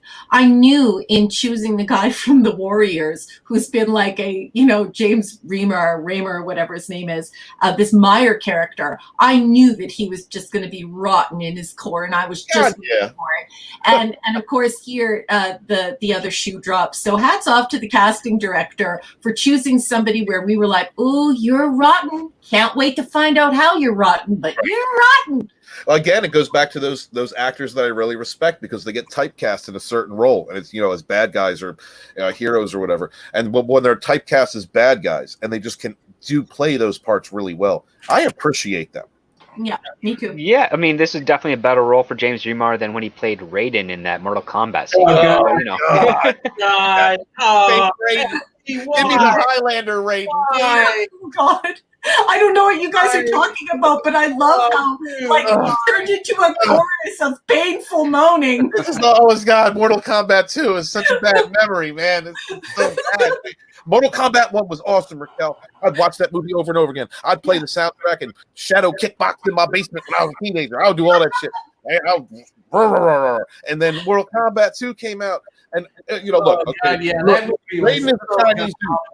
Raiden is a Chinese dude. All right, he's not the damn Highlander. He's not Christopher Lambert. All right, that's not what's happening. But we got that, and it works. It worked. But at the same time, that's okay. But no, then they gave us James in the second one, and that movie was so bad. Oh, what did they do in that? Mutaro. I can't. I gotta stop. Hey, did you guys know that Ronald D. Moore breaks down his challenging 4-hour original cut of the Battlestar Galactica finale? It's on Sci-Fi Wire. It's an article. I know Sci-Fi Wire is doing a lot of the stuff we're doing right now. Nice. Copycats. I'm amazed that I missed this, because I get notifications about stuff like this. This was 6 days ago. But does Sci-Fi Wire have anybody on their team whose dick is so legendary it's a hashtag on Twitter? No. Right? Right. At the Pegasus podcast. And how about beware the roommate? Or no, beware the neighbor. Beware the neighbor. Beware the neighbor. Yeah, let's. Oh, boy. Don't do it. Yeah.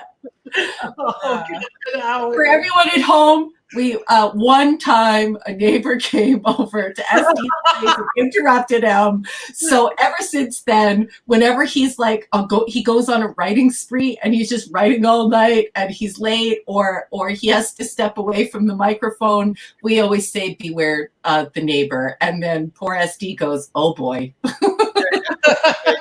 I don't have to fear my neighbors. They have to fear me. Right. SD first came on the scene, he was so proper and he's still well spoken, but he was like he wouldn't say anything contentious or any bad words, and now he just don't give a shit. And then he started getting laid, and I think that was it. I think that just changed Script's whole outlook. Now, he's a whole different script doctor now. We love him. You can't have him. He's ours. Yeah, he's SD Hugh Hefner. Oh, that's right. Oh man, Canadian Gigolo. Oh, man. Canadian Gigolo. Oh no, it hurts to laugh, but oh god, it's so good.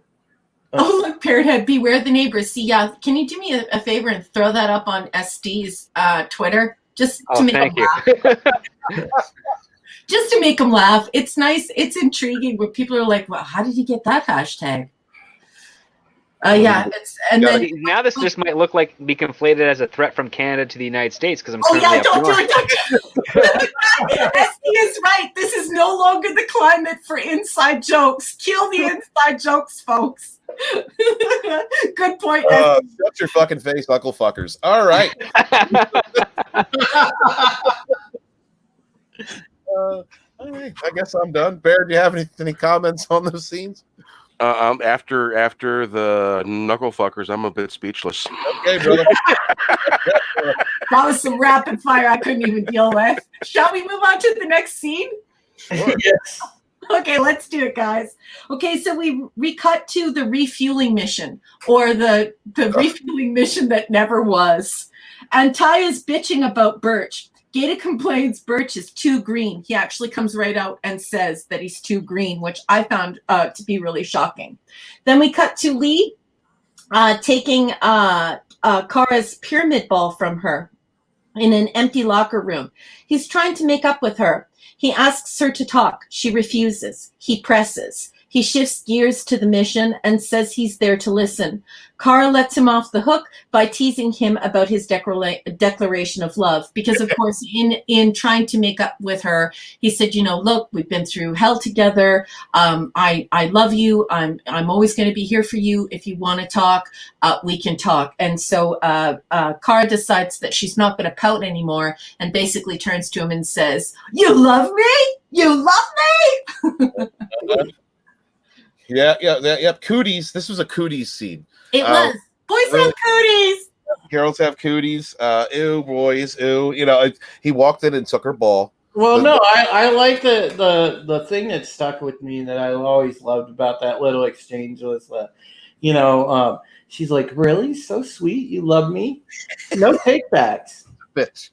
Yeah. Yeah. I love Kara Thrice, I man. thought it was funny because Anders represents the ball. So when he took the ball, she's going to have to tell the story of Anders. So the Anders is the ball. So how's she going to tell Lee about this guy who, we've been led to believe she's fallen in love with? They were pretty hot and heavy, but she had some real feelings there. So when that ball came out, I was like, that ball is also your secret. How's this going to go down? And unlike Adama's nuts, that ball is very firm, bounces, playful. It's a nice ball. Yes, it makes her smile. Makes her smile. Yes, it does. As far as balls are concerned, Loves playing this ball. And it's a beautiful thing. And you're totally right in your assessment there.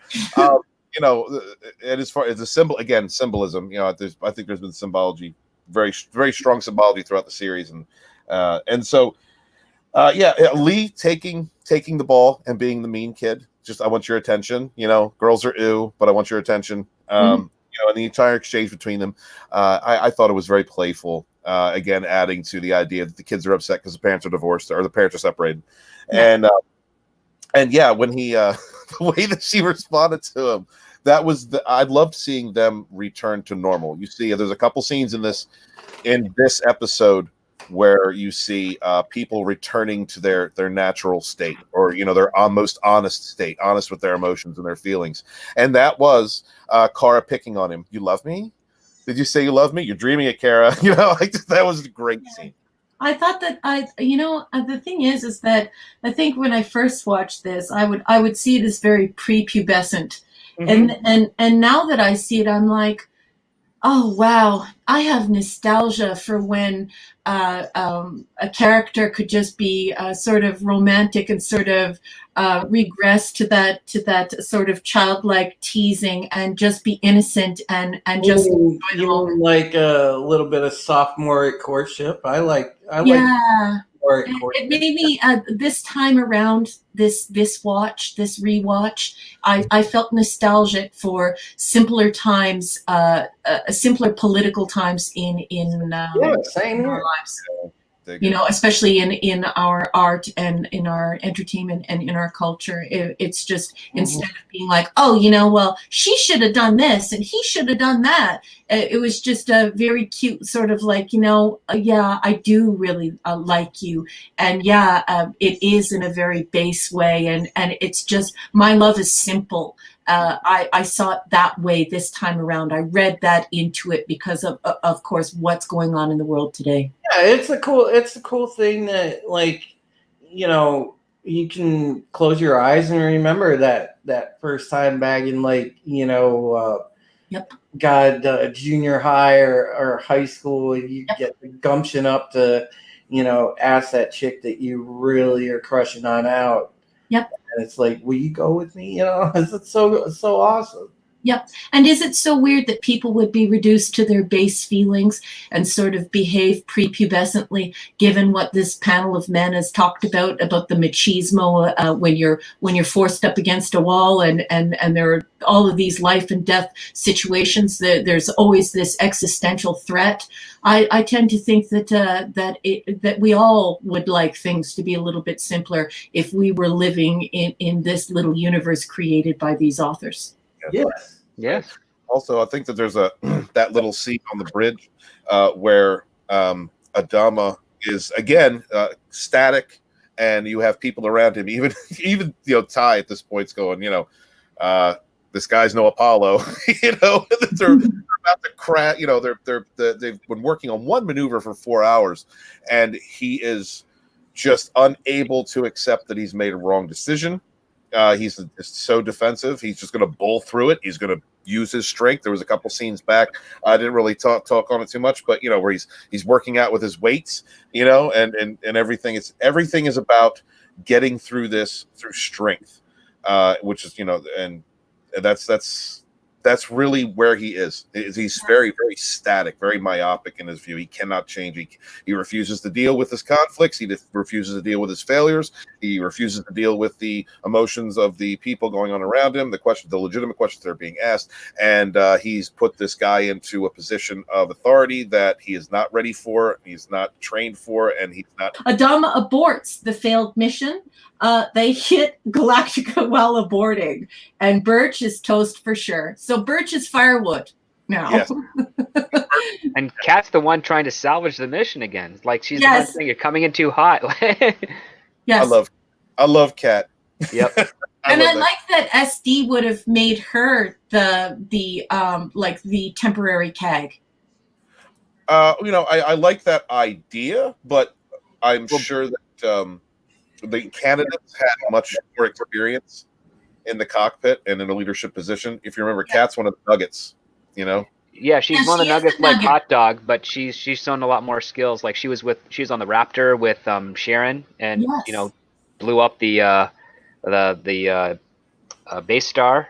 Yeah. She shows some impressive piloting skills through Yeah. a bunch of skirmishes, and even though Hot Dog's been getting some good focus, whenever she shows up, she may have some struggles, but she pulls us through and ahead, and not in a very Mary Sue fashion, which is also kind of refreshing as well. So, Yep. yeah, I think that she's got some just as good enough skills and as a possible candidate for the CAG out of all the pilots we've seen. I Absolutely. wasn't thinking that when I watched it, but the second you said it, I started thinking about every single time that Kat has had to step up and show leadership, and not only that, show that she's intelligent. Like especially when she woke up and or when she spoke up and said, Sharon disappeared.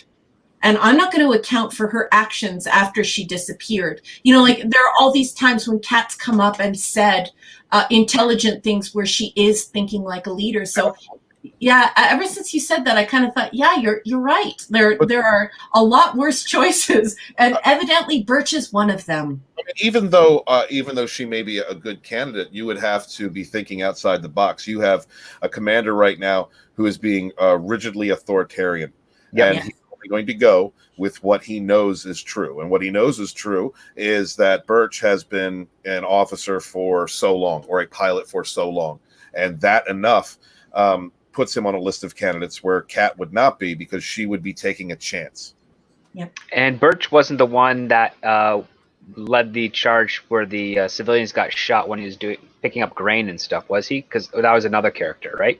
I think Oh, I don't remember, sweetheart. I don't remember. I do remember it was a dark-haired pilot, but I can't remember if that was Birch or not. And I don't think it Ooh, was. what a good point. The chat. Can I turn that to the chat?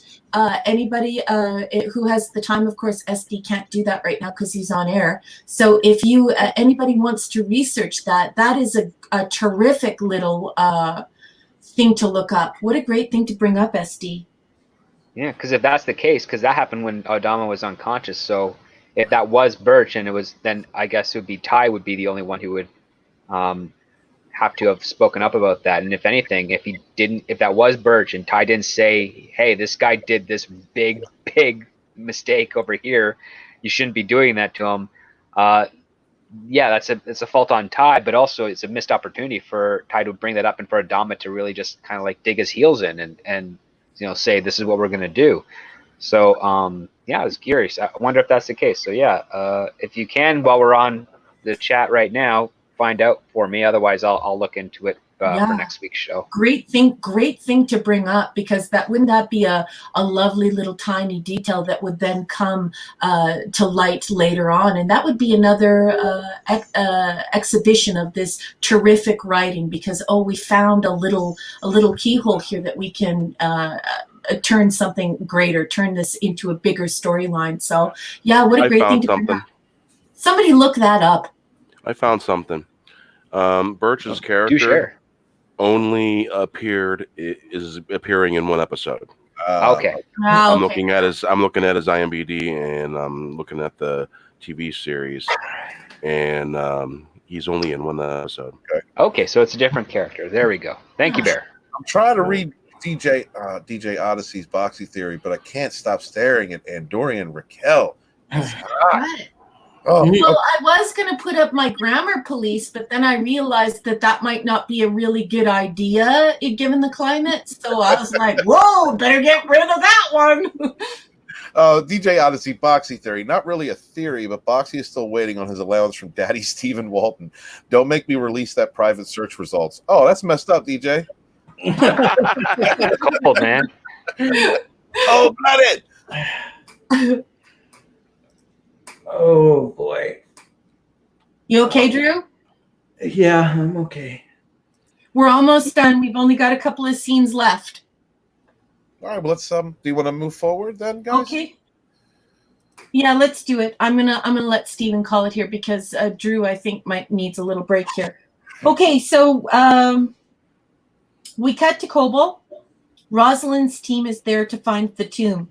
Lee hands Zarek a gun, says, you never know when you might need a gun. Sharon recites the map scripture in front of everyone, and this shocks everyone. They head into the forest to find the tomb. The priestess and Sharon are leading the team. The priestess sets off a landmine accidentally. They are ambushed by centurions. They run for cover. Sharon escapes, runs off, and she is zip-tied. And rapid gunfire combat ensues. Lee goes after Sharon. He tries to subdue her. She overpowers him and shoots a centurion that is at the top of a bluff in front of everyone. And Lee is astonished because, of course, this is set up to make it look as though they're struggling for the weapon, and that she'll use the weapon against the humans. And, of course, she uses it against her own kind. Comments on this scene? I thought it was cool because this kind of establishes it sort of starts to slowly establish Athena.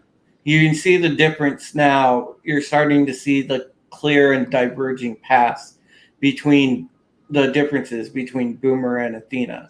So you definitely can start to tell like Athena's one of the good guys. And as we'll find out as we go along, that path becomes more clear. It comes even more into focus. But this is, I think, her first really heroic act that sort of sets it apart in the other's eyes. Mm-hmm. Yeah, well put. I also like how she could read this. She knew the scripture by heart, and mentioned that they all knew it. And that in itself, to anyone who is open-minded and the humans collective, should signal that there is a similarity in respect to culture and the importance of the scripture, their religion, or their culture and history that is shared between those two peoples. Mm-hmm. It also shows the intensity at which somebody has been indoctrinated or believes. So, to make sure that I respect everyone, because of course, like Christopher Hitchens, I was raised in an environment where we learned what is called swords. So swords is when you can draw up any scripture and recite it instantaneously. And I had the same reaction, of course, as Christopher Hitchens. So so here this is showing just the deep indoctrination or religious fervor to respect everyone's beliefs that this Athena unit, the Sharon unit, has been exposed to. She knows it chapter and verse, literally and figuratively. Mm-hmm. Yeah, exactly. Yeah, that was great. Yeah, well said, Raquel. Look how respectful. She's so careful with her terminology. I don't care. I've had Bibles thrown at me, girl. You could say whatever you want to say about indoctrination. Well, I'm an agnostic, so I come from a very, very, very small group of people who decide that they're just not going, they just don't have enough information to say one way or another, so they just decide not to say anything at all. And so that's where I come from. So, yeah. Thank you, sweetie. No, I really do appreciate that. Oh, did you just blow me a kiss? Sound like it. I didn't. That sounded really good. Okay. Beware the true. Beware the Stephen. No, that wasn't me. I didn't do that. Mm-hmm. Oh, Sure. Did I hear a bear growl? Wow. Okay, so we cut to Adama painting a model ship in his quarters. He's talking to Duala about rage. Well, there's D. There's Stevens D. Oh, D's been all up in this episode all over the place. I'm sorry, go ahead. D asks to speak her mind. She says Adama, she tells Adama the problem isn't that he was betrayed. What's eating him up, according to D, is his sense of powerlessness. She tells him what's eating Adama up is that he let them all down. He made a promise that is suspended in all of this chaos of the family being separated. His promise to get them all home. He thanks her and then he dismisses her. So he dismisses her in kind of a rude way, like what she's saying is crap. Duala says the old man only asked to talk with her because he assumed that she wouldn't say anything to rock the boat or really challenge him. But she does. She grips his arm and tells him to heal his wounds. He tells her that's enough. In a very stern and very mean voice. You're a little bit afraid of D being accused of being insubordinate here. And D fearlessly presses about his internal struggle as a father. And then the scene, we cut to another scene. Does anybody have anything to say about this? Oh, you know I do. Go for it, oh, you want me to go? Okay, so this is another representation of family. This is Dad's talking to his youngest daughter, the virgin, so to speak, and talking about his feelings, trying to say that it's hard for him. The only person that this hyper-masculine identity, this authoritarian at this moment, this dad, this very stern patriarch, who's very set in his ways and set in his groove. The only person he could talk to is the youngest daughter, right? Someone that he normally doesn't speak about with information. Then again, he also has a lack of people around him that he really trusts at this moment, and in fact really doesn't trust anyone. So he expects to be able to just eke out, just eke out a tiny bit, create a crack in the wall. That's all he's looking to do, is create a crack in the wall to let off some emotion, to let off some steam, just to even admit that he is having an emotional crisis, right? But his hypermasculinity isn't allowing him to do that. And she comes in and begins to speak to him. And the moment that she says something that he can't handle, he asks her to leave. Right? That's it. I just want you to listen. I don't want anybody to talk to me.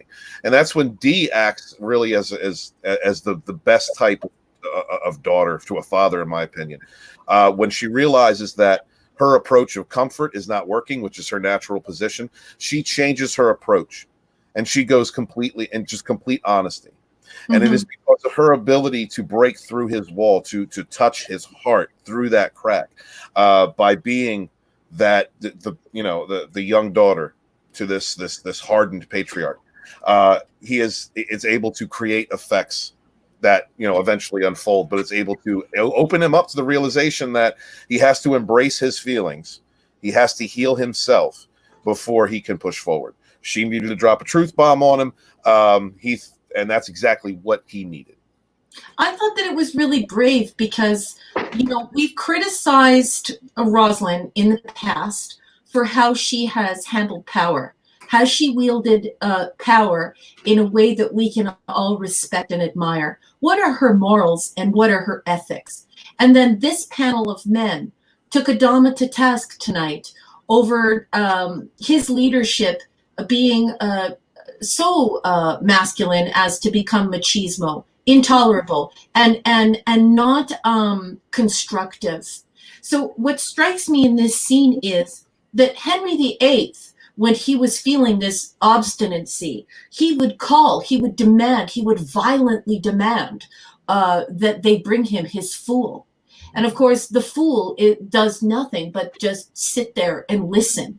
And I really liked that this beautiful young actress was able to show, to display her acting chops. And so I sort of felt as though within the text and outside of the text, Dee finally got her day, because the Henry VIII called for his fool, and yet she wasn't a fool. She actually challenged what he was thinking and really got inside of his heart and said something meaningful to him. And of course, outside of the text, they call for this minor actress, and wow, did she ever deliver?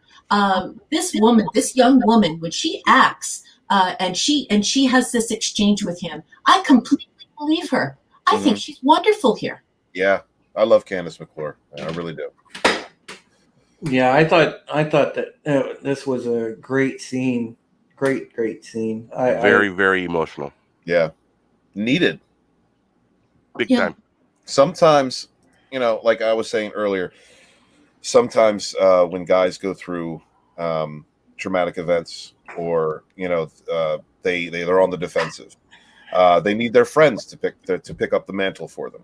That even if they can't ask that of their friend, and a good friend will know when they need to help pick up their brother when he can't admit his own fault, when he's being stubborn.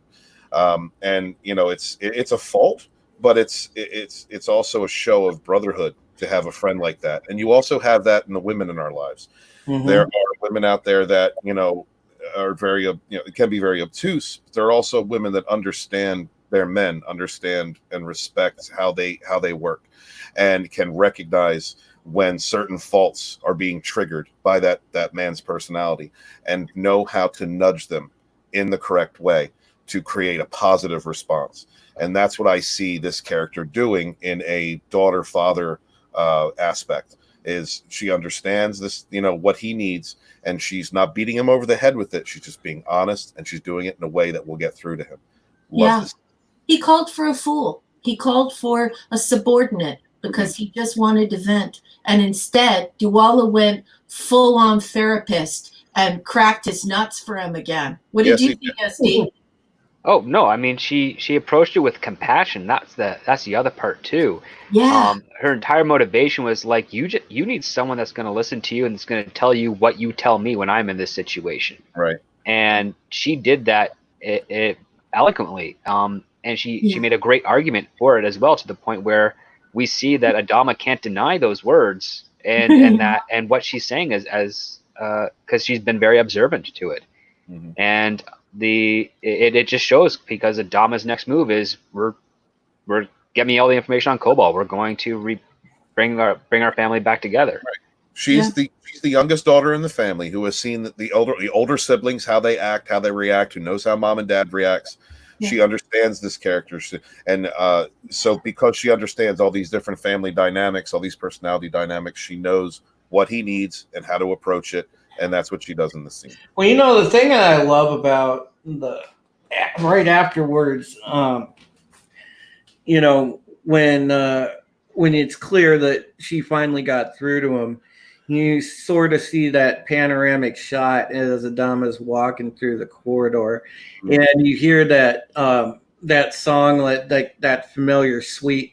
By the way, which if any of you out there are interested in the soundtracks, which I have all 4 of the soundtracks from all 4 seasons.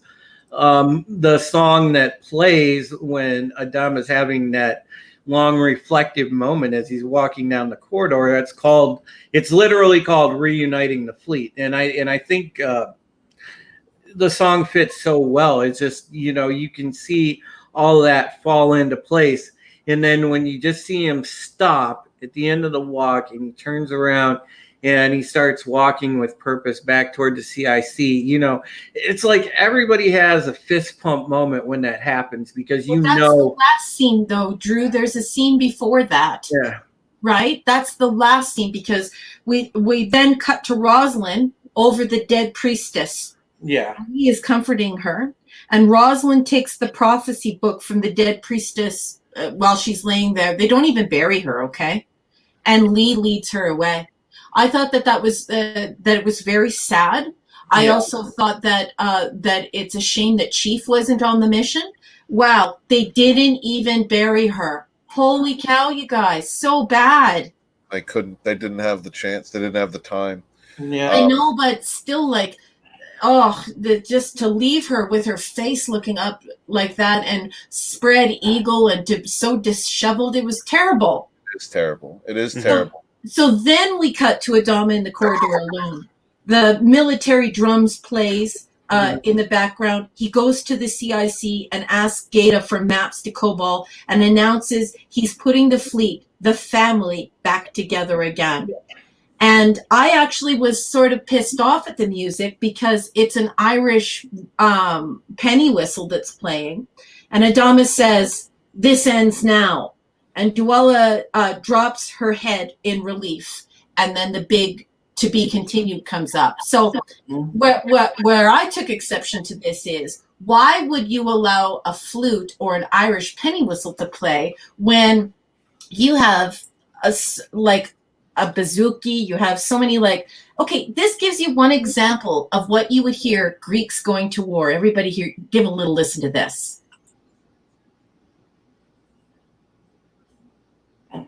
Okay. Sounds like the Italians going to war. Sorry. There is a region, Greek end to end, and the stones will shout it if we remain silent. It is the earth of our fathers, the land of the Macedonians.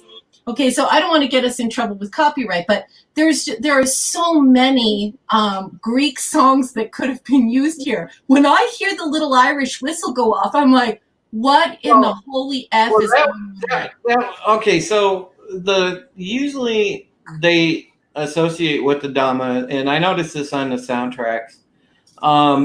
There's always that little suite, and it goes back to you know, that season 1 episode where the Hand of God, and there was that little suite in there, A Good Lighter, which is the one, you know, that has the flute. It was like kind of representative of the Adama family suite. You know, it's sort of the thing between he and Lee and Adama himself. And that theme is kind of held through because there's that little flute suite mixed in with the Reuniting the Fleet song. It's mixed in with a couple other songs across the soundtracks. Where's the bouzouki? If it's Greek, it's got to be bouzouki. I want to hear some bouzouki, or I want to hear men chanting. It's almost Well, like they went more with, I think, the Irish type of. yeah. I loved it. I absolutely loved it. I kind of like the Celtic feel. Well, Yeah, I love it. I mean, I'm there's a a Celt. Navy aspect to the flute. Like that's the other part. I mean, there when you is. have, like when you do like an all points announcement to your ship, you have the two whistles, right? So Botswain and what's the other one? It's Botswain and the other one. I forget what it's I can't called. remember the other one. It's escaping me at the moment. I know it's Botswain and one other one. Yeah.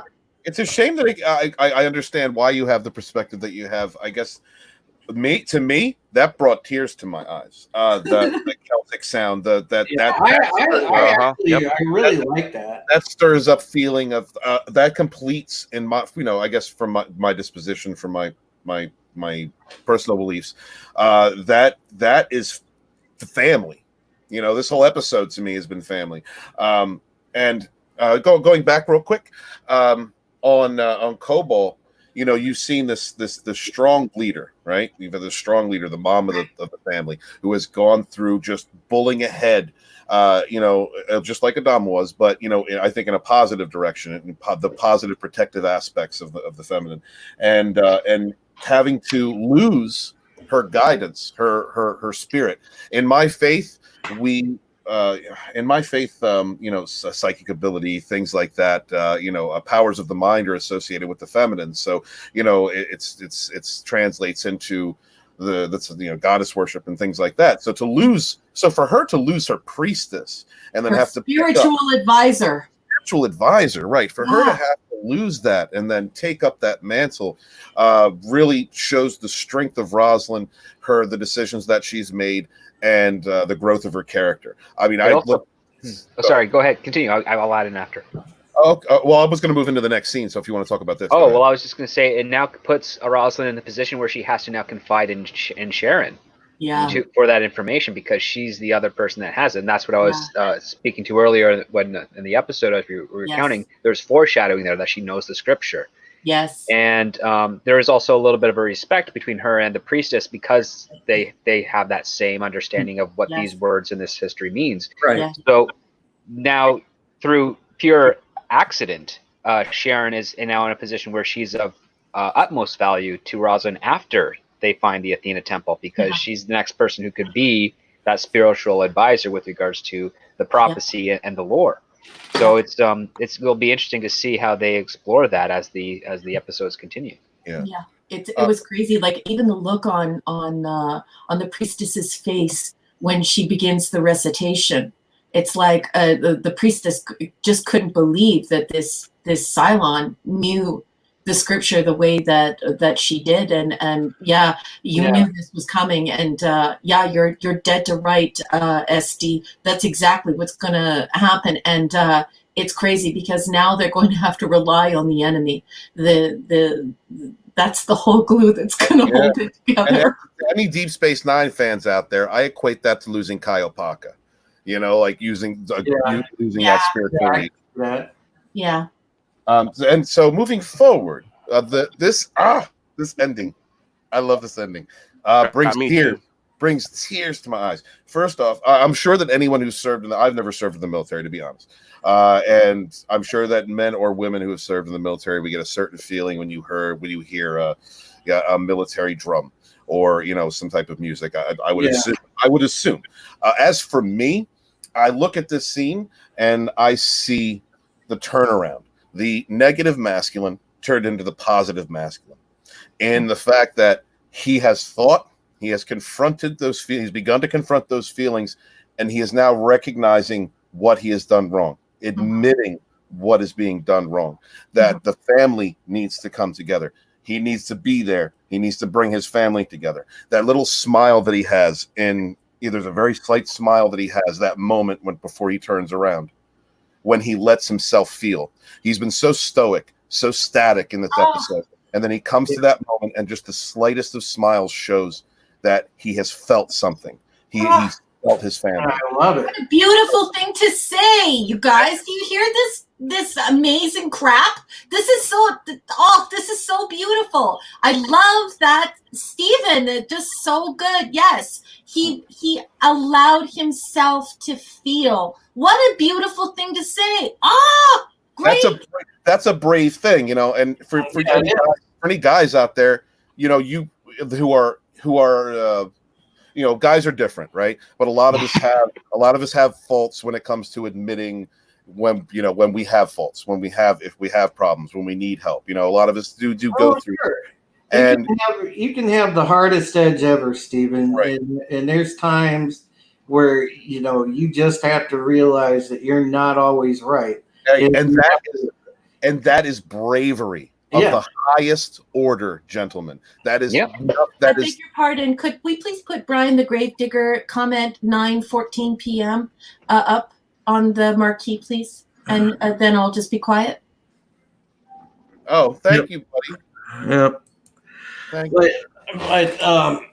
But yeah, I mean, that's something we have to do. I mean, you know, part of being a man, and it's something that we've all learned. I mean, you'd be the most manly men out there, but there's times that you have to, you know, begrudgingly admit to yourself that you're wrong, or you need help, or you know, that it's okay to like lean on people, and remind yourself that, you know, as stubborn as you are, you don't have to do it all by yourself. Yeah. And I like that Adama really realized this here, and it was just so awesome to see. That was your round of applause, fist pump moment for the episode. Yeah. Hope again. Hope springs eternal. Hope again. Because look, there's positive aspects to being stubborn, when you have to be stubborn and go to work every day, when you have to be stubborn and fight through adversity for something positive for your family, when you have to fight to be there, when you have to fight to survive, if you're going through depressive issues, if you're going through hard times in your life, you know, being stubborn and surviving can be a positive thing. And it could also be a negative when you're not accepting your true feelings. That's a negative aspect of it. And in the scene, we see him go from that negativity, the negative aspects of masculinity, to positive. And the positivity there is the bravery to confront the situation, confront his feelings, and begin the healing process. And that, my friends, is just as brave as running into a crowd full of swords. That is just as brave as... And men don't always feel like they're allowed to do that. And I'm choosing my diction very carefully here. Men don't always feel like they're allowed to do that. And that is true in our society, because, you know, there are many constraints on the behavior of men. You know, and it's a sticking point, and not a lot of people talk about it, but, you know, men feel too. There were many times when my brothers would come home from a date, and they'd be in tears, or they would be frustrated, or they would be worried, or they would be excited. And you know, in our society, all over the world, men are taught by one another, by women, just by society in general, that they're not allowed to feel. And so it's very important. It's not like men are holding these little secrets inside of them because it feels super good to be burning up inside. Mm-hmm. There is an expectation of men, especially men in power, to exhibit a certain level of behavior. And so, you know, I really liked what Stephen said earlier, that he let himself feel. And, you know, there are a lot of guys who feel like they're not allowed to feel because it will overwhelm them. It will be too much. It's not acceptable. They have to keep going and fix it. So, you know, think about that when you're thinking about the kind of stuff men face, because that's a part of the equation. It's not always feeling like it's something you control. It's something that everyone else expects from you. Well said. Yeah. This feels a feel-good moment, just like Drew said, fist pump, you know. Absolutely. Tear every time I see it. And when he makes the announcement that they are reuniting the family, that is that is a good father. Yep. Shows responsibility and care and compassion. It's types of attitude and perspective that's severely lacking in our current entertainment. Yes. So say we all. So say Indeed. we all. Actually, I think that's probably a good place where we can start to wrap up tonight's discussion. Yeah. Agreed. Indeed. Did we lose Drew? No, I Drew, think he just muted to take care of some. Yep. That was. I think that's where we're gonna call it tonight, folks. Yeah. We got a really good review and episode in tonight. Hope everybody enjoyed it. As far as this episode, I always like this one. Home 1 and Home 2 were, a couple of standouts for me. They've always kind of been one of my, sentimental favorites, both the first part and the continuation. So, I always kind of gave this one. I was very high on this one. I always gave it a 9, and I'm sticking with that. So I give this a 9. Yeah, I'm going to say that this is definitely one of the better episodes. It is more refined. There's some cool stuff going on here. There's an exposition dump, and it's a massive dump.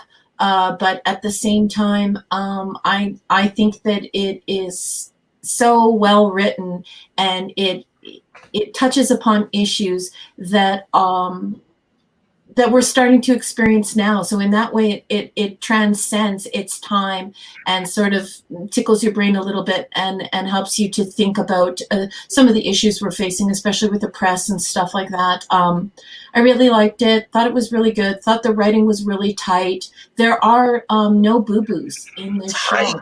There is a Shure, you can see the Shure label on the microphone, but only a musician would notice that. Other than that, there are no glaring errors, with my objection to the Irish penny whistle notwithstanding instead of Greek music.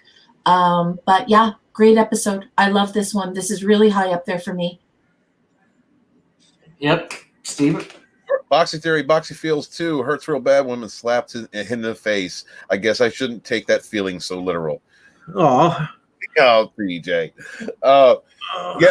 So this episode made me think on a philosophical, family, emotional level. It reached out to me through the writing, through the characters, and brought some reflection and a little bit of enlightenment into my life.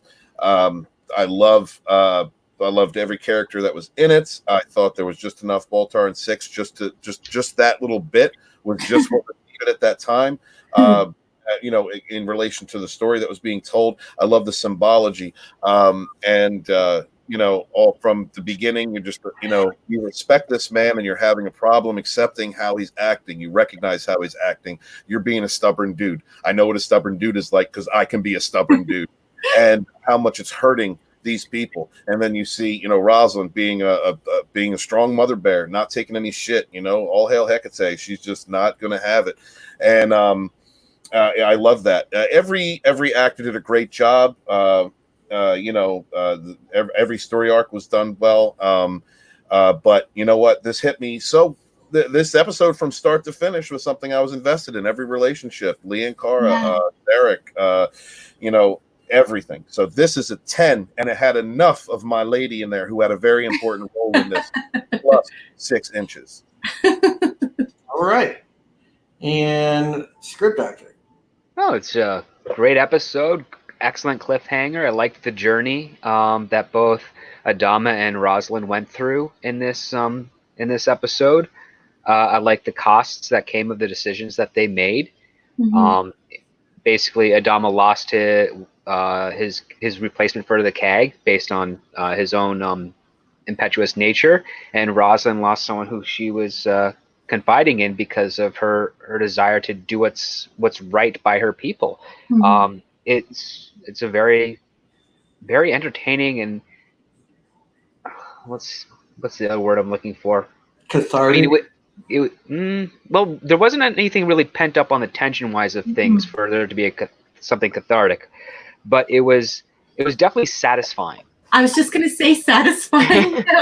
Because things are now, because now we have the core Galactica crew is essentially going to be reunited now because Hilo has been away this entire time.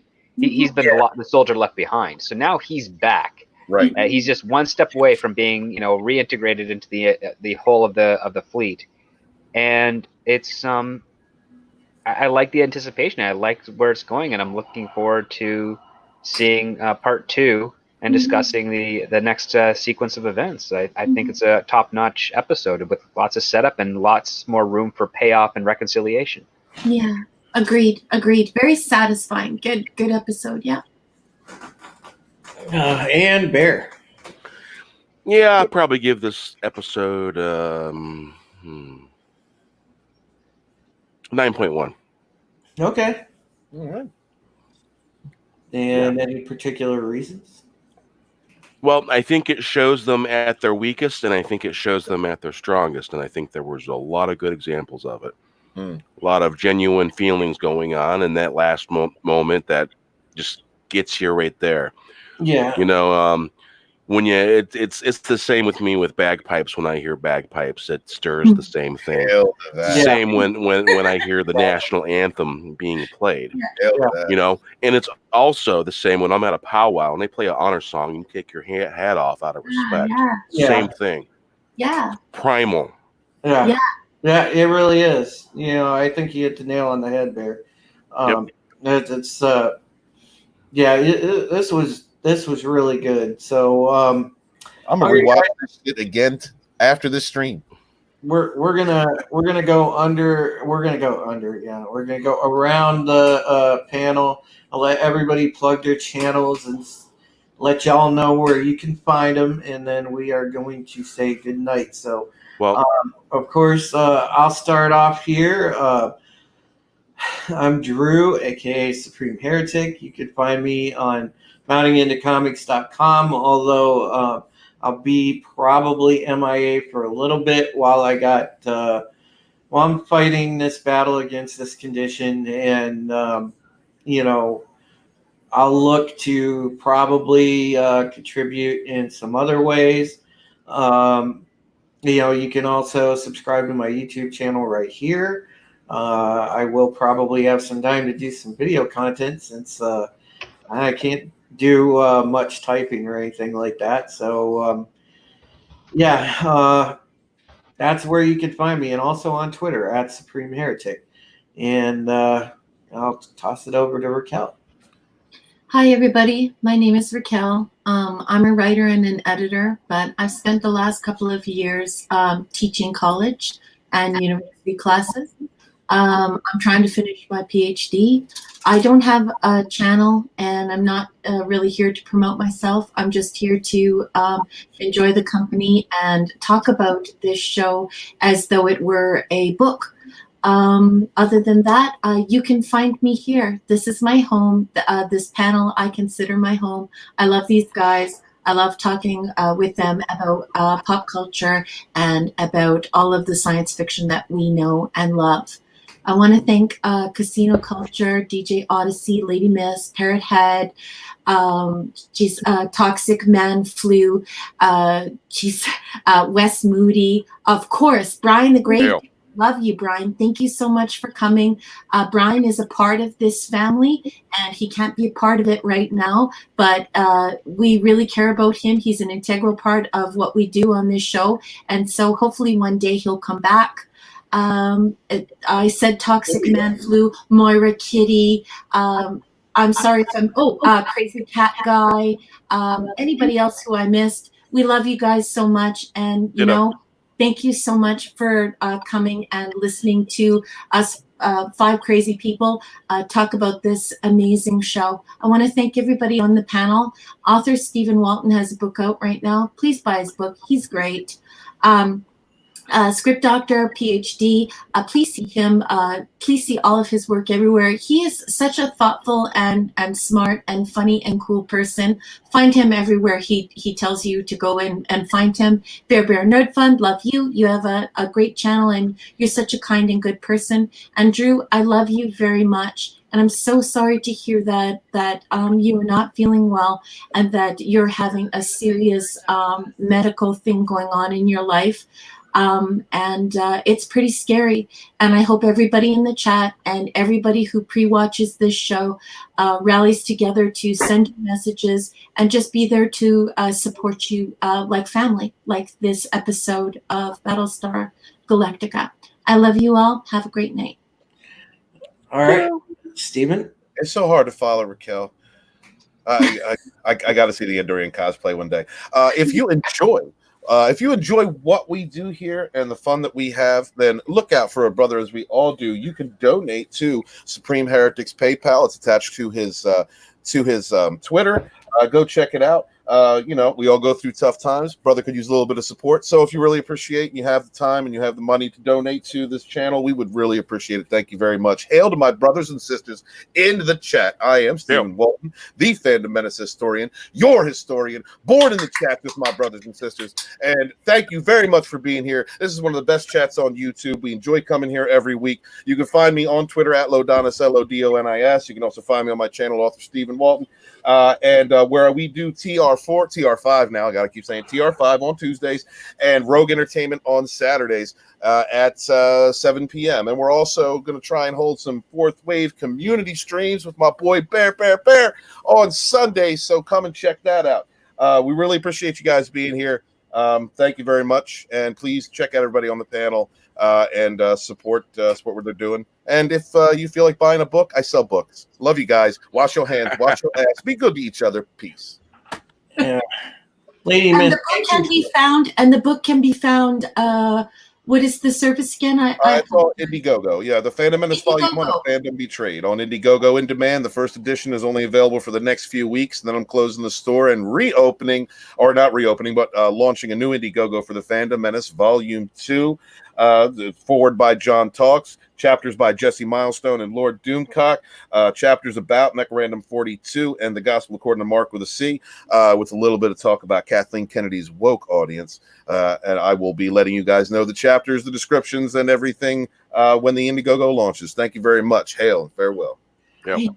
Yeah, Lady Miss, thank you for the kind words, my dear. You know, you've been such a great supporter, and I appreciate your friendship and your love so much. You know, you're amazing. Toxic, that might be very beneficial. I'll talk to you in DM later. I'll actually DM you my number. You give me a jingle and we'll discuss that. Yeah. Script Doctor, go right ahead. Okay, so I am the Script Doctor.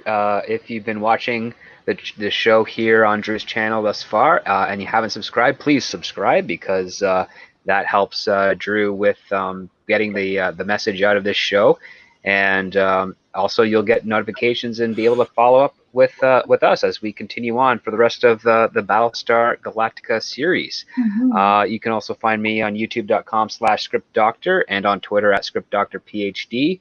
I will be getting back to content creation, but I am also a screenwriter professionally, so I usually do get some lucky assignment work and gigs, so that kind of makes my my content release a little sporadic. So I appreciate modest.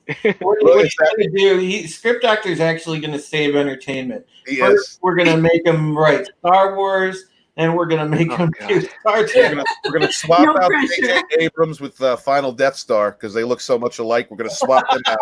We're gonna get script in there writing. It's gonna be beautiful. Oh boy! If you'd like to show your support of SD and any projects he may or may not be working on, especially if he takes over the universe like this panel would like him to do, please make sure that you follow him, because he's really intelligent and fun and kind, and just do that, please. And that avatar is not wearing pants. Thank you. Yeah, he does. Actually, the avatar is. It just cut off at this point. Totally animated pants with this. Yeah, okay, thanks so much. Bear, I leave it in your hands then. Bear? Bear. Bear, bear! Yeah, it would help if I'm not muted, right? Yeah.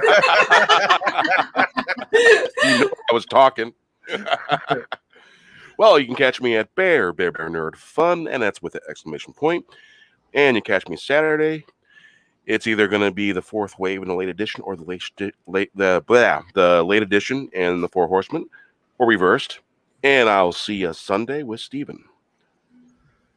Yeah. And I got a lot of cold meds in me, and I got to go. All right, brother. You have a good night. All right. Well, with that, we bid you farewell. Have a good night. Take care of yourselves and each other. So say we all. So So say say we we all. all.